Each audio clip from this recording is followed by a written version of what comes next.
Good evening, racing fans. Welcome to Racing Action from Grand River Raceway for this Friday evening.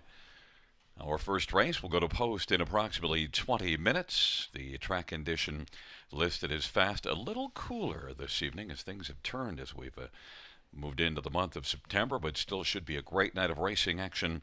Shall we get a look at the changes right away, starting in race number 1? First of 10 dashes, and note that number 4, Speed Limit, has a missing line from August the 31st.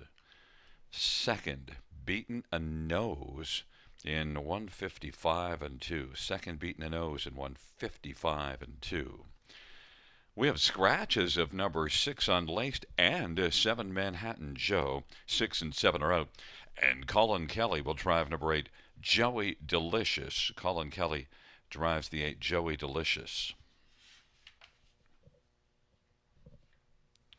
Races 2 through 5 have no changes. I like that. But that means there is a change in race number 6. And it is number 5, Okie from Muskogee, with a change.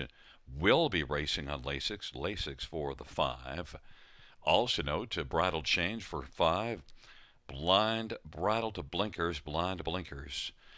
Scratched is number 7, Cote d'Azur.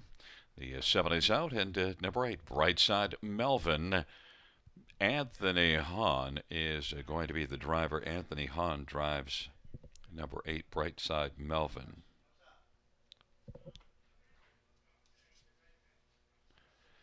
Race 7, no changes. No changes, race 7.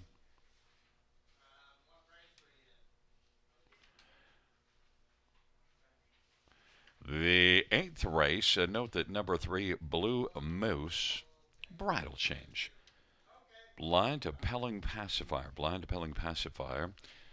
Number 5, Come On and Get Some. It's not going to get any. Is scratched. And number 7, Weatherly, Anthony Hahn will drive. Anthony Hahn will drive 7, Weatherly in the 8th. 9th race, no changes, no changes. Race number 9. And the 10th race, number 2, Transcendence, a bridle change, open to blind bridle. That is open to blind. And number 4, Big Diamond. Well, number 4, Big Diamond, bridle change, blinkers to Pelling Pacifier. That is blinkers to Pelling Pacifier. Once again, reviewing races 1 and 2. Well, race number 1 has a couple of scratches. The 6 and 7 are out. That missing line and 4, Speed Limit. Second, Beaten a Nose in 155 and 2, August 31st at Georgian Downs. And Colin Kelly drives 8, Joey Delicious. No changes, races 2 through 5. It is 16 minutes to post time, and time to welcome in our co-host of the racing this evening here at Grand River Raceway and our handicapping expert, Robert Reed Jr. How are you doing, Robert? I'm doing fantastic, Gary, and slight pause again, but at least, I'm feeling a little bit of love there. Less of a pause there before you said handicapping expert. And you know what? We're going to upgrade tonight to a fabulous Friday at Grand River Raceway in beautiful Elora, Ontario. We've got 10 races for you to get your weekend started off right. And I'm going to call the feature tonight. We're just going to say, guess what? It's race 6. And you know why? Because we've got a carryover in our super high five, or as Gary likes to call it, the pentafecta, of more than $4,100. So that pool is going to climb up in a big way, folks. And you know what? Some changes in that race just now might make me rethink a few things. I think it's a contentious race. I think that wager is going to pay out handsomely this evening. But you know where we always start off, right? We start off with the opener and that pick 5 wager with a guaranteed pool of $2,500. Gary and I have mapped out some suggested wagers for you. We'll be back in just a few moments to share those. The Ontario Select Sale returns in 2021. The sale will be held September 26th at Winback Farm of Canada in Inglewood, Ontario. The sale will be live and have online bidding available. It also features first Ontario crop yearlings from My MVP. Sale consignment also highlighted by yearlings from Artspeak, Better Than Cheddar, and Shadowplay. For more information, visit OntarioSelectYearlingsSale.com.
All right, folks. Well, it's 8 minutes to post. You know what that means? It's pick five time. Guaranteed pool of $2,500. Last time I checked, just under 2,000 in the pool so far. Started off in the opener. Start mapping out your winning tickets.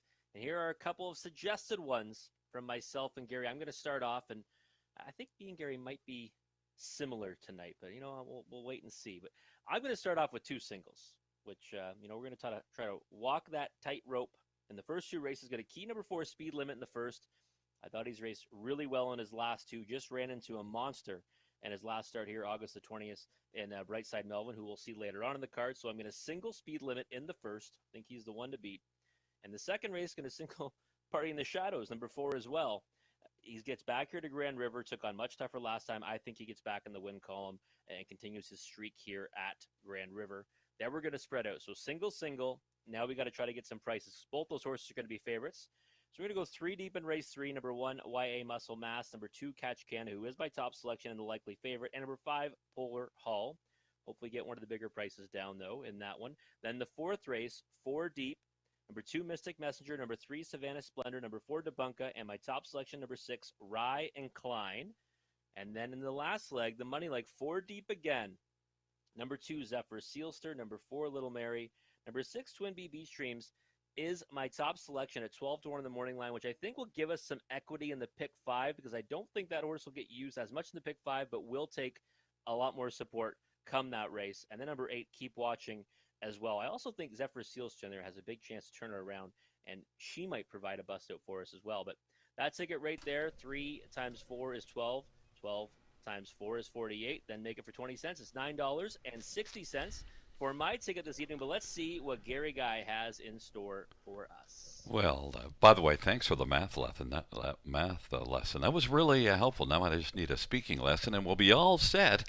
Race 1, we're on the same page.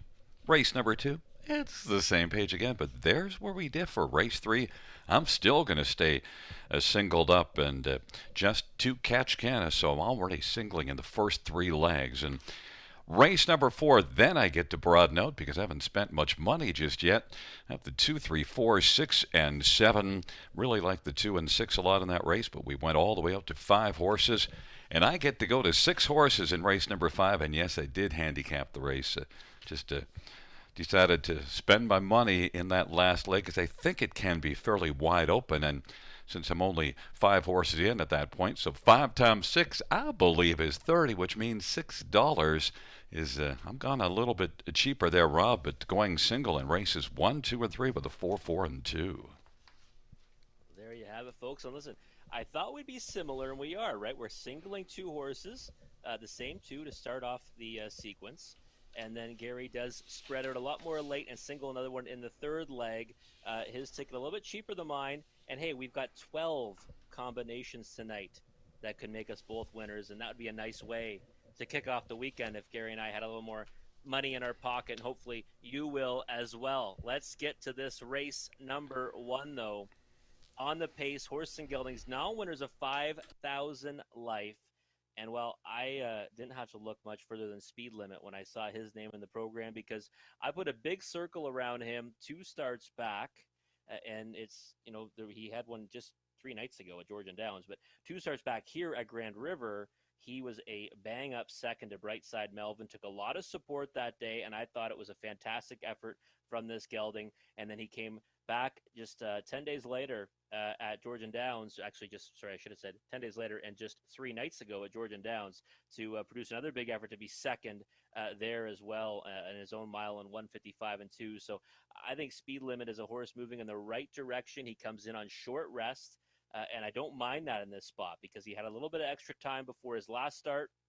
Now he comes right back in, and I'm hoping that he comes into this remembering how he raced last time here at Grand River, because there's no Brightside Melvin in this race, folks. I promise you that. So I think Speed Limit is going to really be a force in here. A 3 to 5 on the board right now. All the handicappers agree on this one. For second, number 1, Illusionist Hanover, an interesting one. Might turn it around.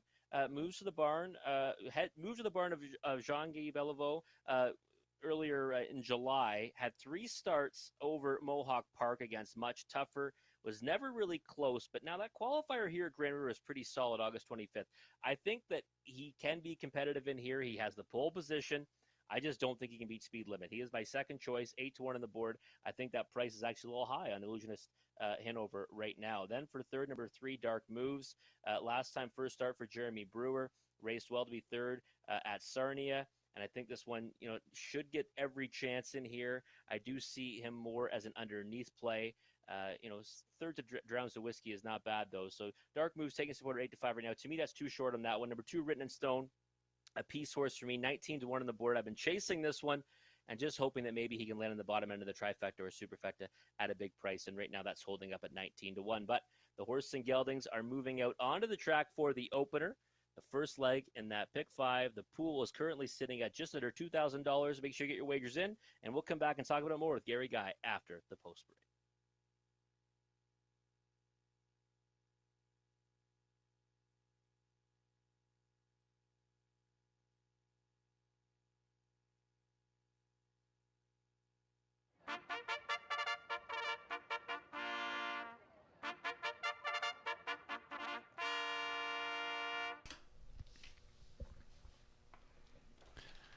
Field 4, race number 1 on a parade. 1 is Illusionist. Jason Ryan for Jean-Guy Beliveau. And number 2 is Written in Stone. Scott Quilter for Brenda Duncan and Judy Campbell. Number 3 is Dark Moves. Ryan DeRoche for Jeremy Brewer and Jack Racing and Mike Bosher. Number 4, Speed Limit. Dale Spence for Kurt Harper and James Burton. Number 5, Severato, Austin Sawyer for Dean Nixon and Tony Basile.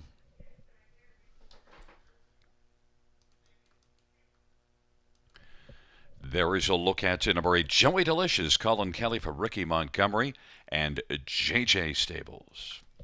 It is a field of 6 for race number 1, first of 10 on this fabulous Friday night. Let's get a look at this field, and we're going to start with number 4, Speed Limit. Note that missing chart line from just this past Tuesday at Georgian Downs, second beaten a nose in 55-2. Good speed mile there, and also shows that 55-4 mile here, which actually is a more impressive mile.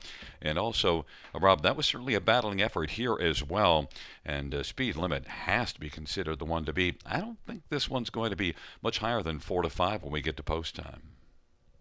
I didn't think so, yeah. I thought Speed Limit would get hammered in here, and right now the price is actually holding up at that number because number 3, Dark Moves, is taking some support, and I understand why. But Speed Limit and that effort against Brightside Melvin raced fantastic. There was such a wide margin back to the third-place finisher. I think Brightside Melvin's a really nice horse, and I think Speed Limit is too. So I was waiting for this one to come right back in the same class. Here he is now with a start in between where he raced pretty well in that one as well, and I think that it's graduation day for Speed Limit.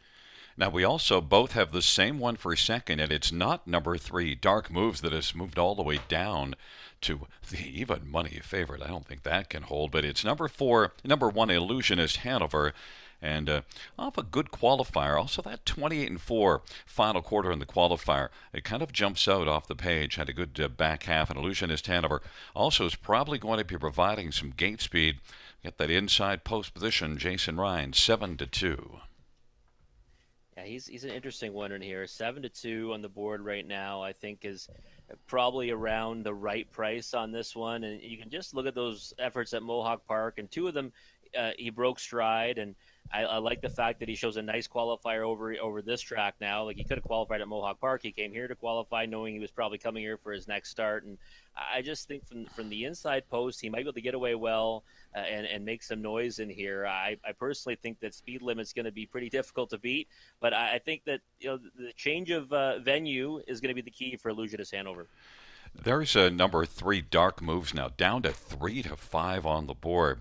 This one also is probably going to be leaving, so it could be interesting with maybe the 1 and 3 leaving and where Speed Limit's probably going to be driving early.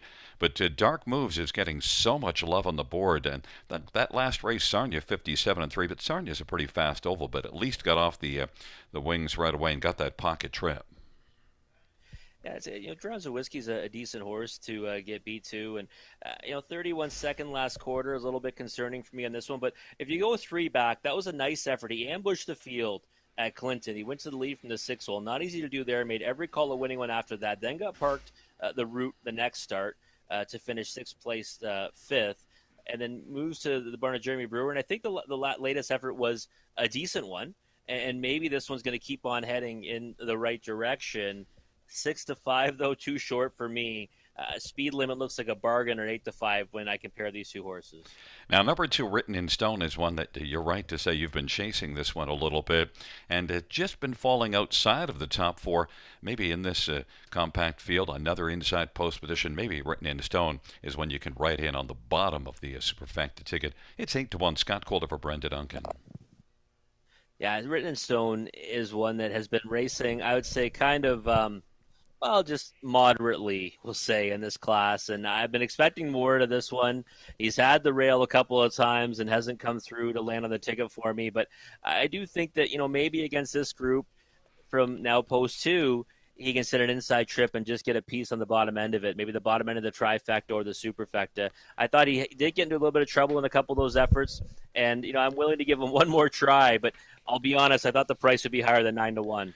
You know what might be an interesting sleeper play? 15-1 on number 8, Joey Delicious, because now it's post position 6. Colin Kelly with the catch drive. If you go back down the page, July the 10th, the quickest mile that this one has on the page is when Colin Kelly drove this horse at Hanover, 58-3, and beaten only 3/4 of a length there. Joey Delicious and Colin Kelly just might be interesting at a price of 17-1.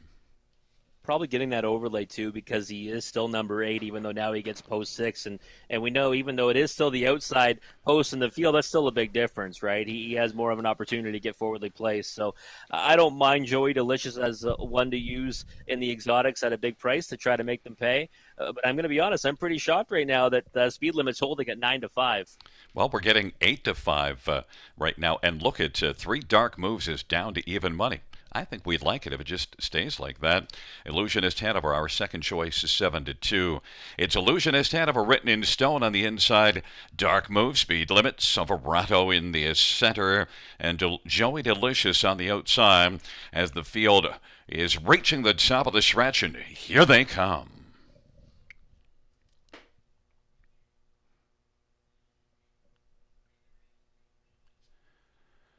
Field 4, race number 1, gathering speed approaching the start.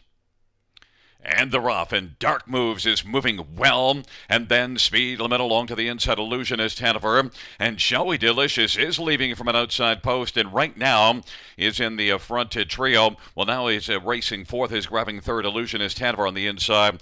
Joey Delicious finds the pylons 4th, though, in front of Written in Stone, and Silverado. Speed Limit's going to come on and take the lead. Speed Limit now 3-5 on the board. Dark Moves is racing 2nd, Illusionist Hanover 3rd, then it is Joey Delicious and Written in Stone and Silverado. And it is Dark Moves. It took a move towards the outside, but now is going to drop back down on the pocket on the back of Speed Limit. 27-4 the opening quarter. It is Speed Limit with a lead of about a length and 3/4. Dark Moves is 2nd.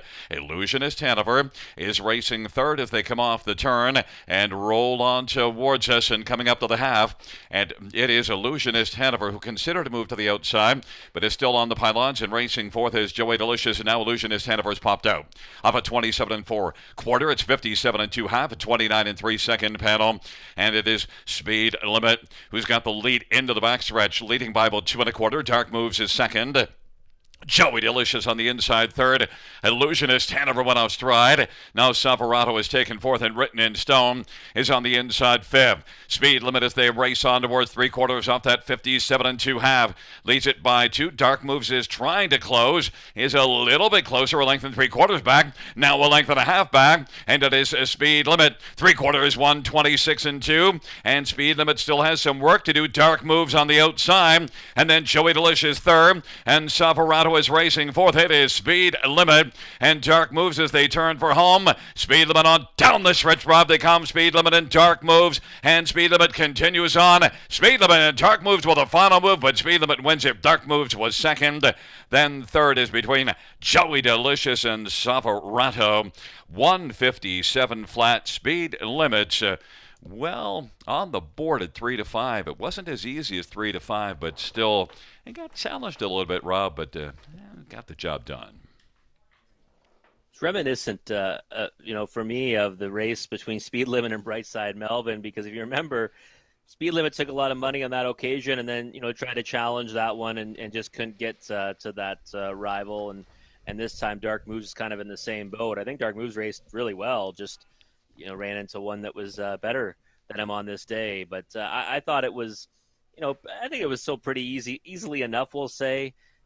Maybe betting 3 to 5, you want to see it be a little more comfortable. But Dale Spence looks pretty comfortable at the wire there, and I was never really concerned. I was just hoping he'd stay above even money, Gary, when the before the word go. Yeah, the body language on Dale Spence really tells you a lot because when he went into that final turn, he still looked pretty comfortable, and even in the stretch there, he's pretty casual, just light tapping along, just keep the horse staying to his business. Number 8, Joey Delicious. I believe maybe picked up third, but 24 to 1 could help because the top two in the betting finished there as top two. And number 1, Illusionist Handler making a break in stride. But Joey Delicious might be one to keep an eye on. Yeah, I think so. He raced pretty well this evening, 24 to 1. Another long shot too. Savarado finishing fourth at 30 to 1. So hopefully that adds some value to the ticket for those that do have this one. And I think Illusionist Hanover, one I want to keep an eye on. I don't think he looked that bad actually before he made that break in stride. I think maybe just needs to get a little more acclimated to the surface here at Grand River.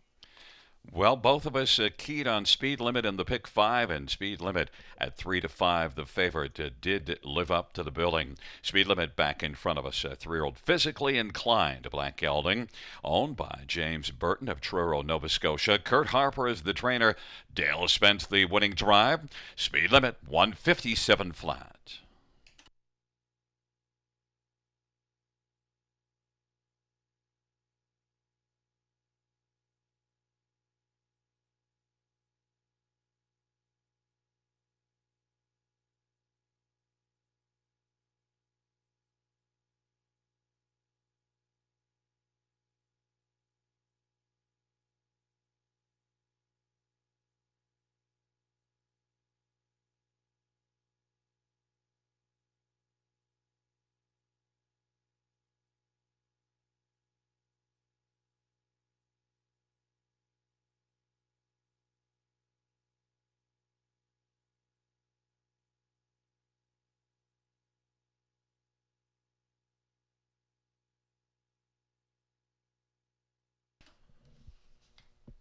The first race payouts for Speed Limit 340, 220, 220.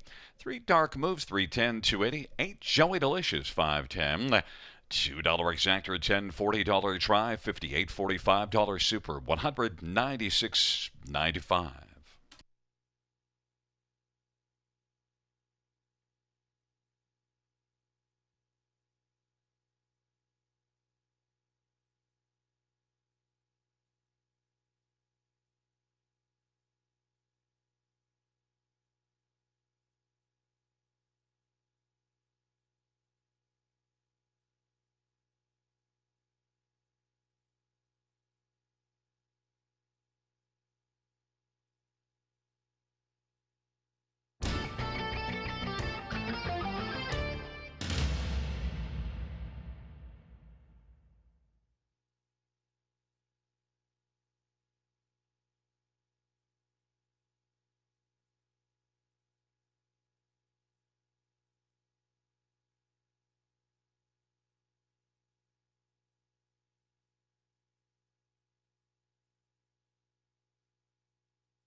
the first race.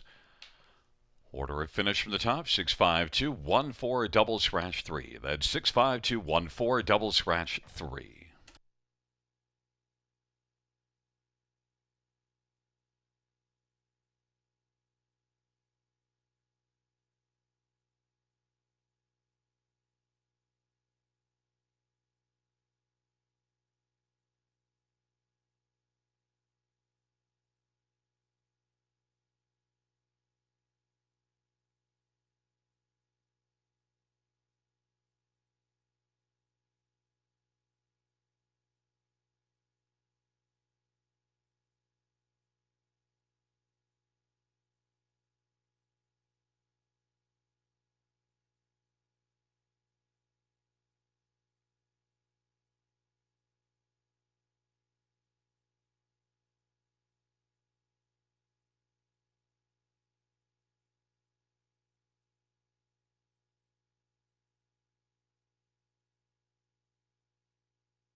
Nice win by Speed Limit in the opener. And that pick five pool, thanks for everyone for the support and playing along tonight. Just under $6,000 in the pool for tonight. Good luck if you're still alive. I'm sure many of you are. And hopefully we can cash some tickets this evening. I'm cheering for Gary and myself to both go into the winner's circle for our pick fives. Let's look at race number 2. Horse and Geldings. Now winners of 30,000 life on the pace. And well, I went to number 4, Party in the Shadows here. Last time, went to Mohawk Park after winning 4 in a row. Count them, folks. 4 in a row here at Grand River. And really didn't make a bad account of himself over at Mohawk Park. Finished 5th, picked up a check, and against a real difficult group and non-winners of 2 there. Forefather was the winner in 149 and 4. And he won by a wide margin. And really, they were all kind of strung out. So him getting beaten 11 and a half lengths is not anything to be ashamed of, for sure. I thought it was a decent effort all in all. And really, he was just dominating in here and won this class in back-to-back efforts and beat the current favorite First Glance the last time they met. So I'm back on Party in the Shadows. I think he's going to come right back here and do his thing and find the winner's circle again and extend his streak to 5 in a row here at the River. For second, though, I did go to number 2, First Glance. Last time, he blasted out. He had an outside post compared to Party in the Shadows. He went to the lead, covered that one up in the 2-hole, only got beat by half a length on the end of it, but he's lost on the lead in each of his last 2. Did go wire-to-wire 3 back here at Grand River from the post position that he has tonight. But I just think that, First Glance is one that, we might just see that again. He might blast out again, and then Party in the Shadows might get him either at the wire or even try to come around him early, and he won't be able to get to that one. So 8-5 on First Glance. I think that should flip come post time. The double pool indicates that really that number 4, Party in the Shadows, should be the big favorite, but First Glance certainly merits that second favorite status in here. In for third, number 5, Sobble Attack. One that last time finished third to those 2 rivals and, sat the 3-hole through it, only got beat a length in the wire. So he might be one that can, upset the apple cart in here at 14-1, but I think he's more likely to land somewhere on the trifecta or superfecta wager. And then number 7, Last Mock. I just, this is one that I think, you're going to get a price on. His most recent efforts might look a little bit underwhelming. He broke 2 back, but he's won in this class before. So it's not like he's should be considered an outsider in here. He's kind of trip dependent, and from the outside post, he's probably going to be coming from out of it. But I think that he's good enough to land somewhere on the ticket at a price. And right now, 20-1, he might be the one to spice up the exotics by making a late move and closing to get a piece of it. That's the way that I see it, though, folks. Party in the Shadows, number 4, now down to 3-2. I think that price is going to continue to drop before post time. Most likely be sub-even money, but I guess that will be seen. And we'll come back and talk about it with Gary Guy in just a few moments.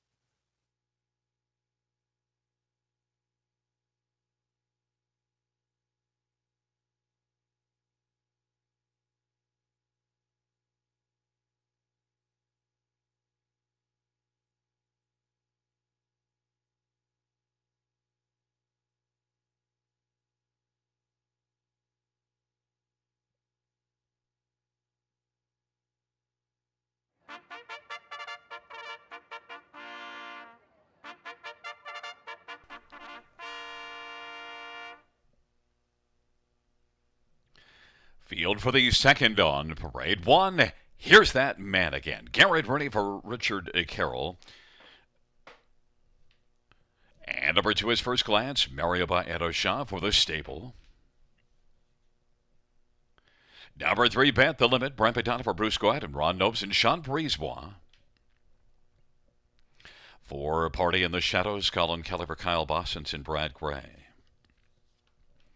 5 is Sobble Attack, Anthony Hahn for Otis Hall and Sobble Hill Farms and Susseto Racing. And number 6, Slade, Austin Sorry for Camalasiello and Empty Stables. And 7, Last Mock, Aaron Byron for Mark Winnicott and John Nicholson. Field of 7, race number 2. We're going to start with a look at number 4, Party in the Shadows. And Rob, you mentioned that last race at Mohawk. Look, that's surprising. Non-winners at 2 goes in 49-4 at Mohawk, and Party in the Shadows after racing so well here. Still, it was a good mile 52. Also note that Harper's hat trick in that one went to the front from post 8 and finished third, 5 lengths in front of Party in the Shadows. I'm just saying because in the past I've liked Harper's hat trick better than Party in the Shadows, and I didn't get proven right on that night here. Just a point.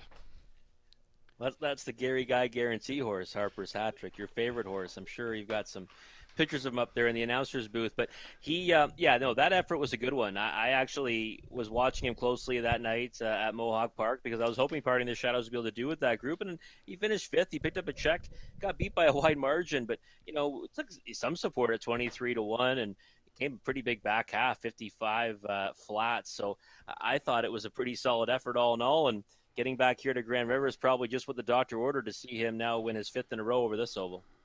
Yeah, Party in the Shadows is just a really, really fine one. And look at those wins here.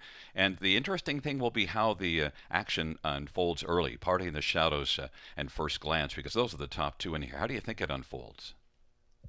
It's going to be interesting because I think First Glance, has that post too. And last time he had that spot here, he blasted out and left no question. He had a 2-length lead at the quarter pole and then just, expanded throughout. I think Party in the Shadows is going to, fire off the gate. I think he has to. And maybe either comes around that one or looks for the 2-hole behind him again like he had the last time they met before he got past him late, by half a length at the wire. So it's going to be interesting, but I think those are the 2 that should be making the early speed. And First Glance is 7 out of 9 in the top 2, so definitely a very strong one. Number 5, Sobble Attack is your 3rd play, and really has been racing well the last couple. One at Leamington, one here. A little tougher a post position in this one, but we do see this one closing nicely here July the 9th as well. Yeah, I think this one is just one that, probably can finish in behind those 2 like he did last time, even from post 5. He's hit the board in 5 of 8 so far this season. Similar numbers last year, 4 of 7 in the money. And he's got 2 wins on the season. I think this is probably a little bit tough for him to get the job done because he's got 2 horses, I think, that, ahead of him that are pretty difficult for him to get past. But I think he's going to get every chance at the ticket. Number 7, Last Mock, I'll admit is one that I've soured on a little bit, and the fans have too, 25-1. It's made some breaks early, but yet we also know that Last Mock sometimes can step up with a massive effort, and you mentioned has won in this class. 23-1 seems enticing. He's got 2 wins in this class, and both times, one time he was bet down, the other time it was kind of a bit of a surprise from the trailing post in a spot that I actually didn't think he was going to like very much, but he ended up emerging victorious. I just think tonight I thought he'd get overlooked and be around this price or at least 15 or 16-1. 24-1 is a pretty solid number on Last Mock, and I don't necessarily think he's got a winning chance in here, but I do think he's one that can spice up the exotics because especially if he just kind of sits off them, if there's any kind of early pace scenario that he can just kind of close into them, I think he can get a share of it. And there is number 1. Here's that man again. Now definitely is in tougher, but at least is coming in great form. 4 consecutive wins, 6 out of 12 on the year in the win column. That mile of 56-2, 2 races ago, that's at least representative of speed and could be at least a trip horse on the inside, 10-1. It is a pretty big leap in class. The condition claimers now to non-winners of 30,000 life. But, I do think that effort here when he was a winner was probably better than it looks on paper. He got the job done at almost 40-1. So, 10-1 tonight does not look as appealing, that's for sure. But he does have the pole position, so I wouldn't be surprised if he escaped with a piece of it. Well, taking up their positions for the second, here's that man again. First glance on the inside of the center. Bet the Limit Party in the Shadows and Sobble Attack, and on the outside, Slate in last mock. Party in the Shadows now has dropped down to being the favorite at 4-5. And number 2, First Glance, the second choice at 9-5 on the board. Field of 7, second dash on a fabulous Friday night as the field is gathered in behind the gate at the river.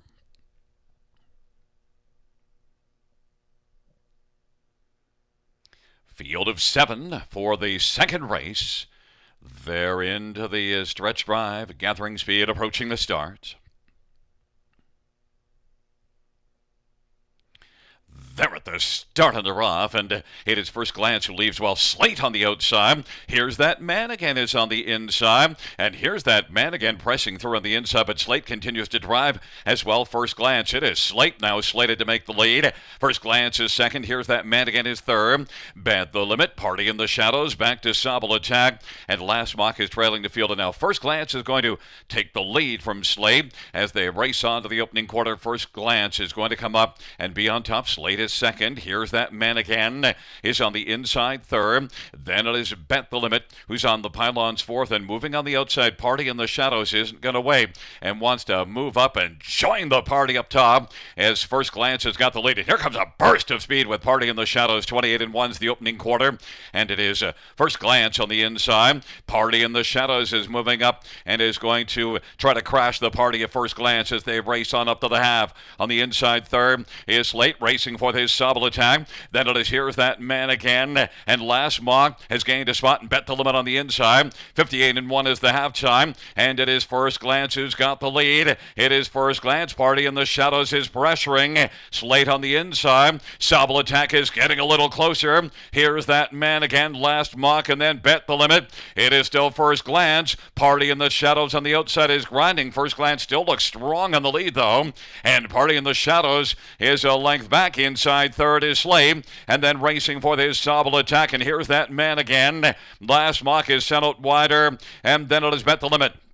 3/4, 126-3, and First Glance. Party in the Shadows is getting chased hard by Colin Kelly, but can't make up any ground. And Slate on the inside. It is First Glance as they come on down the stretch drive, and First Glance is driving away. First Glance is going to finish first and by a nice margin of about 3 or 4. Slate finished second. Then it looked like it might have been Bet the Limit up the inside, and then here's that man again, and on the outside, Party in the Shadows, 156 flat. Well, that first up trip did in the 3-5 favorite, Rob, but certainly First Glance had lots left at the finish. Yeah, he definitely did. And you know what? I knew right off the gate we're going to be in trouble with Party in the Shadows. As great as that horse is, I didn't think this trip was going to work out tonight because First Glance was able to get to the lead, and then, 30-second second quarter. At that point, the race is over. I think that's why Colin Kelly did try rushing up as opposed to kind of floating first over because they shut it down too much in the second quarter. But when you get that breather, it's pretty easy just to step on the gas again for Mario. And at that point, I'm pretty sure that Party in the Shadows' fate was sealed. So, I guess really it came down to looking like it was a 2-horse race. I singled Party in the Shadows, and you did too, Gary. But, First Glance is certainly no slouch, and he proved that again tonight. Well, and why he had so much left probably at the finish is if you look at his last few miles, they were 54 and change, 56 tonight. That breather left him lots in the tank, and he didn't have to empty it all at the finish. And tough trip for Party in the Shadows, but interesting on the inside that Bet the Limit seemed to come up the inside to get a good piece, and actually Party in the Shadows might not be in the top 4. It's close in behind, close for the 3 horses at third. Yeah, I thought Party in the Shadows did end up getting third, but maybe he did fade out of it. But I think you're exactly right with First Glance. That first quarter when it clicked up, I said, "Uh-oh, they're going to have a tough time beating this one tonight." And nice effort from Slate. Slate came back with a pretty solid outing tonight, blasted off the gate, and ended up getting the place spot. So that should certainly add some value to this exacta. Yeah, I was watching first glance so strongly and getting out. I didn't have quite as close an eye on third as I should have. But when we get another look at first glance right there back in front of us, a 3-year-old Thinking Out Loud Roan Gelding, owned by the stable. Mario by Edosha is the trainer and the winning driver. Mile of 1:56 flat, first glance, victorious in race number 2.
The second race payouts, number 2, first glance, $5.50, $3, $3.50, 6 slate, 20, 60, and 9.30, and 1. Here's that man again, $8.50. The $2 double of 4 and 2, $12.10.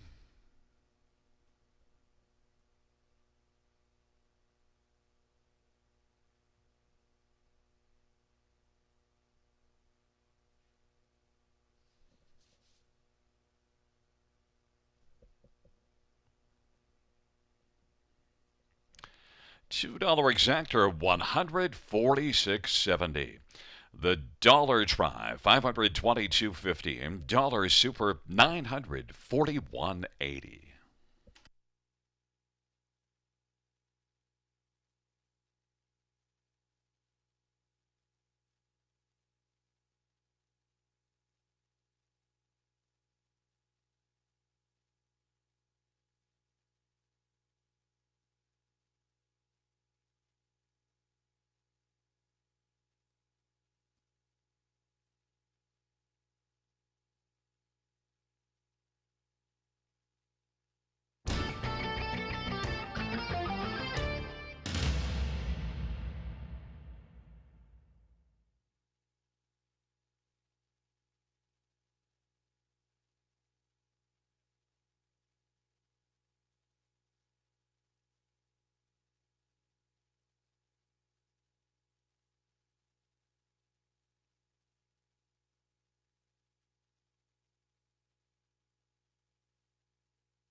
The second race order finished from the tops at 3-1-4-5-6-2-7.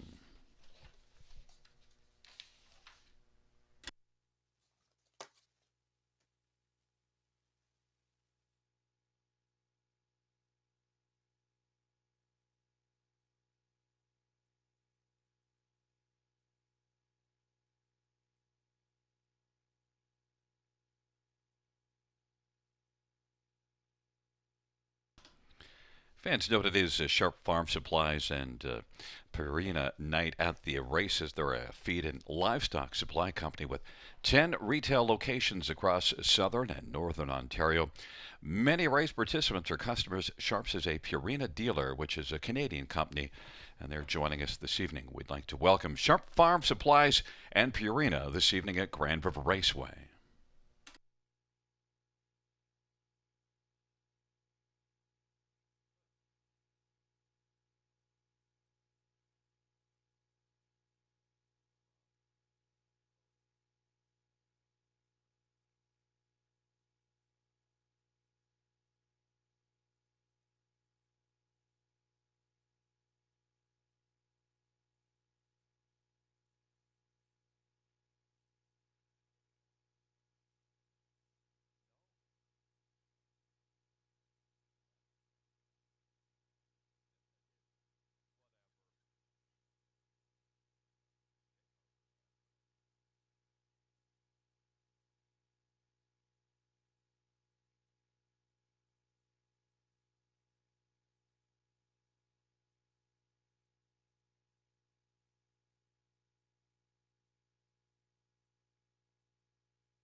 All right, dominating win from First Glance, the horse of a different color in race number 2. That knocks both Gary and I out of our pick 5 wagers. Hopefully you're still alive, but good news is if you're not, it's the start of the early pick 4 right here in race number 3. Start mapping out your winning wagers for as low as 20 cents. We're on the trot, non-winners of 2,500 last 3. And I went to number 2, Catch Canna. This looks like a pretty big time drop and pop situation for this classy veteran trotter. Post 7 as well in each of his last 2 was in the preferred 2 back. Last time non-winners of 4,000, last 3, and this time drops way down to a much easier spot. And post 7 even to post 2 might be worth betting on this horse, but the class relief I think is paramount as well. So Catch Canna right now is 7-2. I think that price is insane on this horse. I'm just being honest. And I think that it has to come down before post time because he does merit a lot of respect in here. And you don't have to go too far down the page before you see a victory in the preferred when he had the trailing post. And he's actually racing well when he has better posts. And each of those starts that you see there where he's kind of not racing at his best, just one check in his last 5, post 5 or worse. So from post 2, I think he's going to be a serious force in this third race this evening. And for second, I went to number 1, YA Muscle Mass, was a winner last time, in a, I guess, a similar class. And I think that, you've got to consider that one, but I also just think he may have ran into a more difficult rival tonight, number 2, Catch Canna. YA Muscle Mass, a nice horse in his own right. 7-2 on the board right now is probably the right price on that one. I just think he's racing, probably for second if Catch Canna shows up the way that he can. For third, number 5, Polar Hall. He raced the invitation event at Hanover last time, probably just a little too tough for him in there. And it was kind of racing better in the preferred from inside post positions. I don't think post 5 is really, ideal for this one, although he did win from post 7 in a more difficult class here on June the 30th. I think Polar Hall's a pretty solid trotter as well and should get every chance to hit the ticket in this 7-horse field tonight. And then to add some value to it, I went to number 6, You Can't Have It. This is one that I have been chasing on the bottom end of the trifectas and superfecta wagers, and he's landed on the bottom end of the super in 2 of his last 3 at a price. I think he can do it again tonight. He's one that kind of gets away and then tries to close into them, and I think he can do that again to maybe grab a small share. But right now, 12-1 on the board. Hopefully, if he can get on the tri or super, it can add some value to the ticket, because I am expecting number 2, Catch Canna, to take a lot more support and go off as the favorite. I'm still a little bit surprised that that one is holding at 7-2, because it looks like a pretty good spot for the 27-time winner and earner of over $223,000 in his career. Again, it is the start of the early pick 4. Make sure you get your wagers in, and we'll come back and talk about it more with Gary Guy after the post parade. And fans, here is a note regarding the purse in the third race. The purse is $6,500. That is $6,500. That is the purse for this classification, and it's a program error of $4,400. $6,500, the purse for this third race.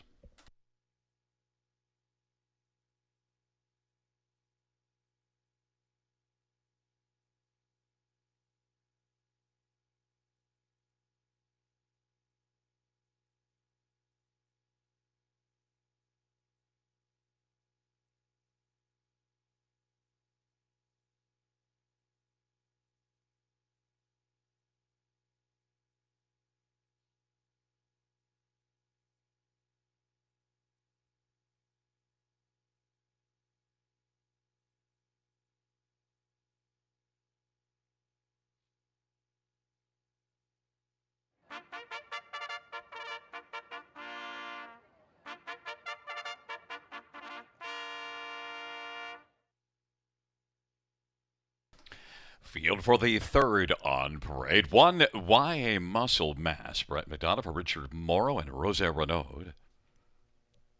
Number 2 is Catch Canna, J.R. Plante for Jacques Dupont, and then Sylvain Deschenaux. 3, Spicy Victor, Preston Shaw for Ernest Party. Garrett Rooney. 4 is Magic's Wizard, Austin Sorry for Anthony Beaton and Don Lashid. 5 is Polar Hall, Bruce Richardson for Kevin Davidson. Number 6, You Can't Have It, Jason Ryan for Ron Waples Jr. and Dr. Sheila Atmore. And number 7 is Dominum Dio, Travis Henry for Gerard Demers. Note Garrett Rooney driving 3, Spicy Victor in this third race. Let's get a look at this field.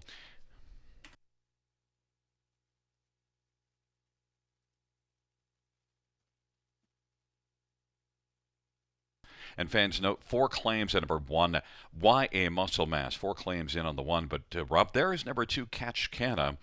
And I felt strongly enough about this one to use this one as a single in the pick 5. Kind of a moot point now. But Catch Canna, to me, is one. Well, you remember I caught this one June the 30th in the preferred 2 and 3 from the trailer post at 9-1. So you know I'm been enamored with this one. I think post 2, I think you're right, should be dominant. And yet 8-5 on the board. I kind of thought this horse would be down to even money or less, and it might end up there. Yeah, I thought that Catch Canna would be probably 6-5 or so, and now 8-5. We might see that keep on dropping down. It just looks like a great spot for this horse. Post 7 in each of his last 2, and really not a great post to work from in some time for Catch Canna, and now drops down to the lowest level he's been in a very long time as well. And I just think that J.R. Plante's going to probably have him forwardly placed tonight, and his class should prevail in here. 8-5 right now, I think is a decent price, but I would doubt we're going to get that come post time. I feel pretty confident in saying that JR is sending this one to the front, and I just don't see anyone being able to catch him. We'll see if Catch Canna lives up to that name. No Catch Canna is probably the proper name, I think, in this third race. There's one, Why a Muscle Mass, and well, he's coming in off of a win. That was in this class last time out. Has another inside post position. You've tabbed this one as the most logical one to play underneath Catch Canna. And Why a Muscle Mass, and Brett McDonough certainly looks sharp on the track. Let's go to the track right now. Nice effort last time to emerge victorious. Was first over quite a bit before getting the job done. I do think that it was a softer group than what he faces tonight, especially against Catch Canada. That's for sure. 9-2 on the board, though. Not a bad price. That one that just was victorious in here on August the 13th. Number 5, Polar Hall, is the one that I used for second, and Polar Hall is a little bit off right now, although that invitation was a tough group. But if you go back here a little further back, June and July, this one had some really nice efforts, and Polar Hall does have some gate speed. It's a little tougher post position, but I think Polar Hall every once in a while steps up and races better than the odds. Well, you see the odds over on the right-hand side relative to those performances, so fans didn't believe in Polar Hall compared to how well he raced. Yeah, this is actually the lowest spot he's been in a while too. He's got post 5 to work from, and we saw this one actually wire the field from post 7 earlier in the summer, and that was a real nice effort. And if he could ever do something like that again, he would be a force in here. I do think that he's probably going to have to go forward off the gate to have any kind of a chance, and Catch Canada is going to be doing that as well. And I think that probably second or third is a spot he can land in. 6-1 on the board right now. Now 5-1. Not a bad price on Polar Hall. Number 6, You Can't Have It, right now is the longest shot on the board. This one does show a little bit better form of late. The record this year is light, but has been finishing the miles a little bit stronger. You Can't Have It at least can possibly be a closer for a small piece. 19-1, the longest play. Yeah, longest shot on the board, and this horse really doesn't ever get any kind of respect. And I think he maybe not on a win ticket, but he should get respect in the exotics because he does have enough gears late in the mile that he usually gets a share of it. I think that might happen again tonight. I'm not so sure he'll be, getting away any better than 6th off the gate, but I think when it comes into the wire, maybe a 3rd or 4th place finish could be in store, and at 21-1, it might spice up the bottom end of the exotics. Number 7, Dominum Deal, is the one that I used on the bottom, and 2 races ago was 3rd in this class from a little bit off the pace. And that's the Gerard Demers barn that Rob and I love so much. Dominum Dew, I think, at least can be one to find a spot on the bottom. 11-1 is the price, but it's 2 Catch Canada now down at 3-5 on the board as the field is moving in behind the gate. YA Muscle Mass, Catch Canada on the inside. Spicy Victor, Magic's Wizard, and Polar Hall in the center. Of the outside, You Can't Have It, and Dominum Dio. Field of 7, race number 3. They're at the top of the stretch, and here they come.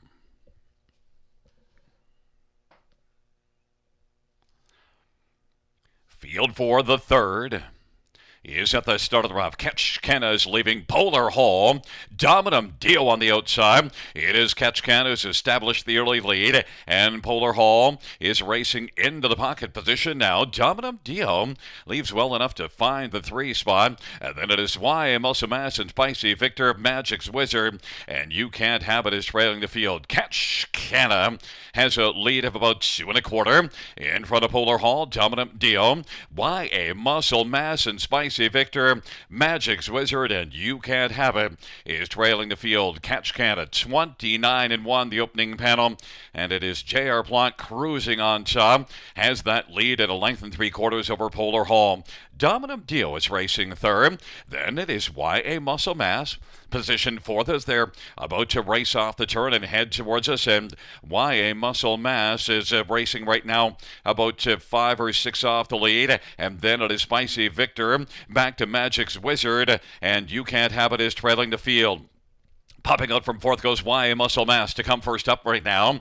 59-2 is the halftime. And it is Catch Canada and JR Plot looking pretty confident in the bike right now. Leads at a couple of lengths. Polar Hall. And then it is Dominum Dio on the inside. Then it is YA Muscle Mass on the outside, trying to make a dent in the lead. It's down to about 3 or 4 for YA Muscle Mass, but still in the pocket. Polar Hall's got a little closer and angles to the outside right now to try Catch Canada. Off a half of 59-2. 3/4 128-2. It is Catch Canada. Polar Hall, length and a quarter back. Inside 3rd, Dominum Dio. YA Muscle Mass. It is Catch Canada as they race to the top of the stretch. On the outside, Polar Hall still a length and a half back. Catch Canada on down the stretch, Rob. They come. Catch Canada continues on. They are not catching J.R. Plun and Catch Canna. Polar Hall to finish second. Then third goes to Dominum Dio, and fourth is between Magic's Wizard and Y Muscle Mass. 158 flat. Catch Canna loved the class drop, Rob, and lived up to every bit of that billing of 3 to 5. Yeah, that's a classic drop and pop right there from Catch Canna. And not only do you get a drop and pop, but you also got a huge, huge bit of post relief too, from post 7 to post 2 this time. And we were right. You know, he blasted right off the gate. There was no question that he wanted the front end. He opened up a pretty big 2-hole for Polar Hall to drop into. And that one did, pull a little early. Actually, I was a little surprised to see that, but I guess Bruce figured he couldn't blow second, and the only chance he had to maybe get to this one was to try to grind him down on the outside. But Catch Canna much the best in there, and J.R. Plant looked confident every step of the way. Yeah, number 5 Polar Hall did drop down to being the second choice at 4 to 1. And I too was surprised when he pulled out, but still it didn't end up mattering. So Bruce was correct, but he couldn't catch J.R. Plot. And Polar Hall, that's a nice effort for Polar Hall to keep in mind for next time out, because being beaten there by Catch Canna, that's certainly no problem at all. Polar Hall was sharp. Yeah, you don't usually see one like Catch Canna getting into this level, and it just kind of happened that way because he's had some difficult posts and hasn't been an earner in his last 3, so he got to come down here. Now he'll move back up the ladder, and Polar Hall certainly one that if he could come back at this level would be a force to be reckoned with, because even this spot for him was the lowest he's been in a very long time. So no surprise that they ended up being the top 2 in here, and Dominum Deo actually a nice effort to finish third, left out well from post 7, and no mistakes this time for that gelding. Yeah, 15 to 1. I thought that was a bit of an overlay, but the break last time out, tough post this time. But still, I thought that Dominum Deo was the next best one. 2-5-7-1 is the top 4, and well, I did handicap it wrongly because I had 2-5-1-7 as my top 4, so I was wrong. There's back in front of us number 2, Catch Canna, 8-year-old Lucky Chucky Brown gelding. Dorleans Incorporated owns, along with Sylvain Deschanel. Jacques Dupont is the trainer. J.R. Plant the winning driver. And it's the 3rd win this year at 28th lifetime. Catch Canna. Mile of 158 flat to win.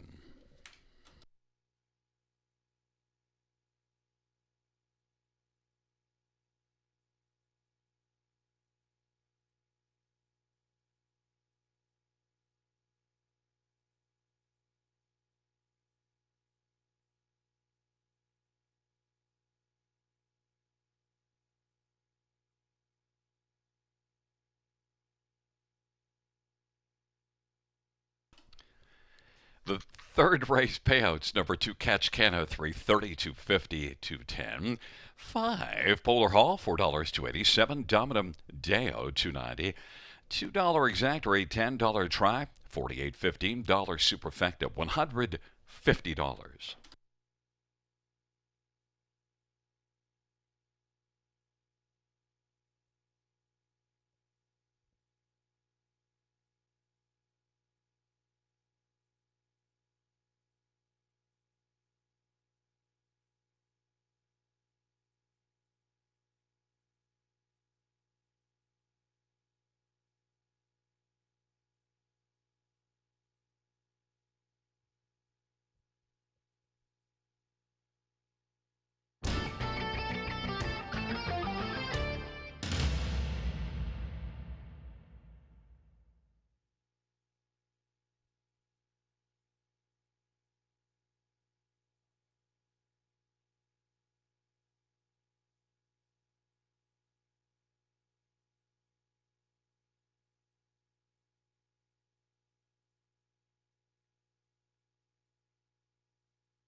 The third race order finish from the top. So 4175263. That is 4175263. And the claim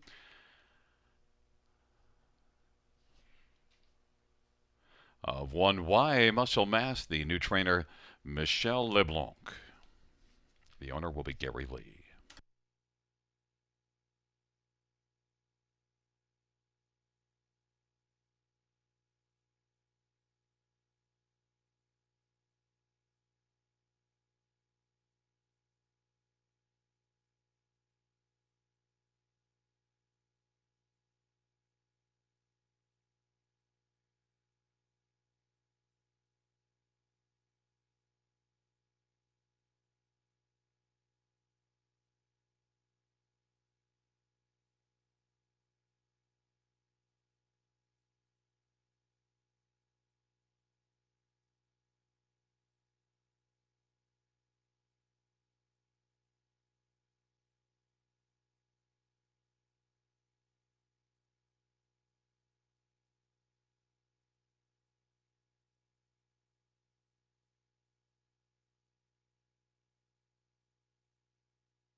There was no catching Catch Canna in race number 3. Hopefully you're still trucking in your pick 5 and pick 4 wagers.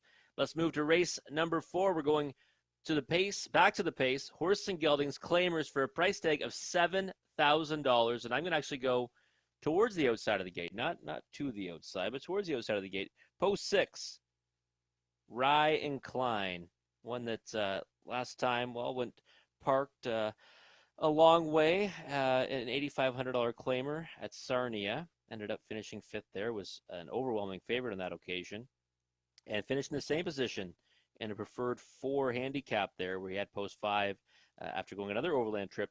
2 back, was a winner at Clinton in an optional 10 before that. And, you see some wins down the page there and against groups that I think would probably be similar to what he is facing tonight. He has to work from post 6, does possess speed, but there is a bit of speed inside of him as well. But I just think Ryan Klein, might be one that can emerge victorious in here, because I just like where he's been racing. Nate Spucky last time, if Nate Spucky was in here, I think we'd probably be on that one.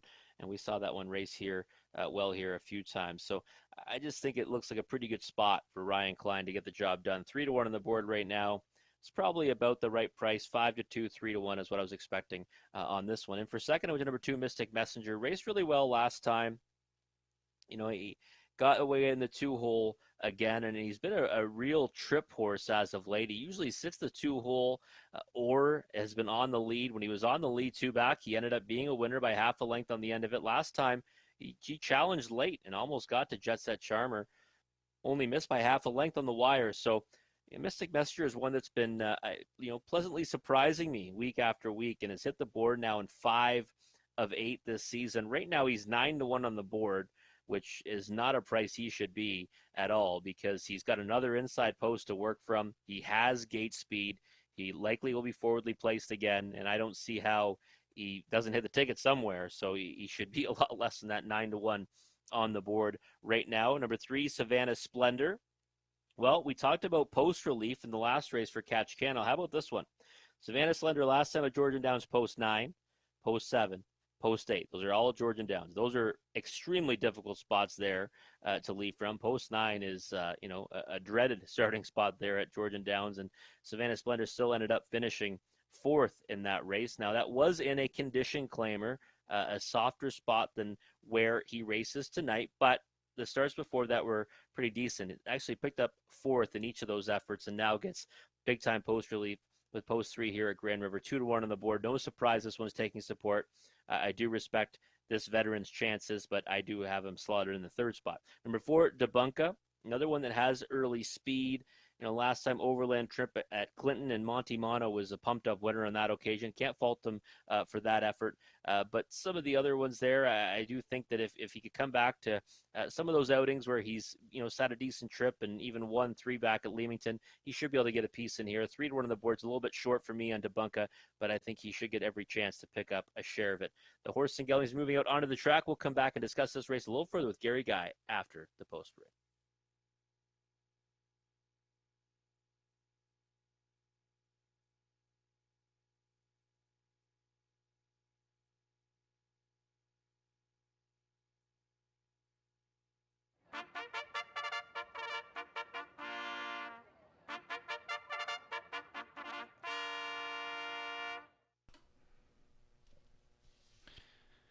Field for the 4th on parade. 1 key topic. Pat Houdon for Gary King. Shot of Cassandra Watson.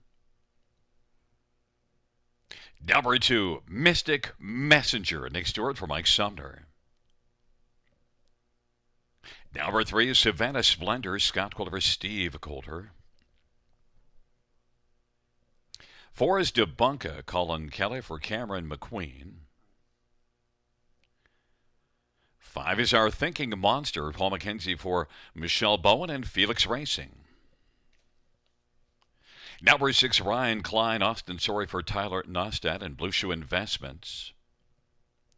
And 7, Jet Set Charmer. Brent McDonough for Vern Cochran. 8 is Merv's True Legacy. Anthony Hunt for Corey Fuller and Kyle Stratch. And 9 is Bad Boy Sproxy. George Ketros for John Braid.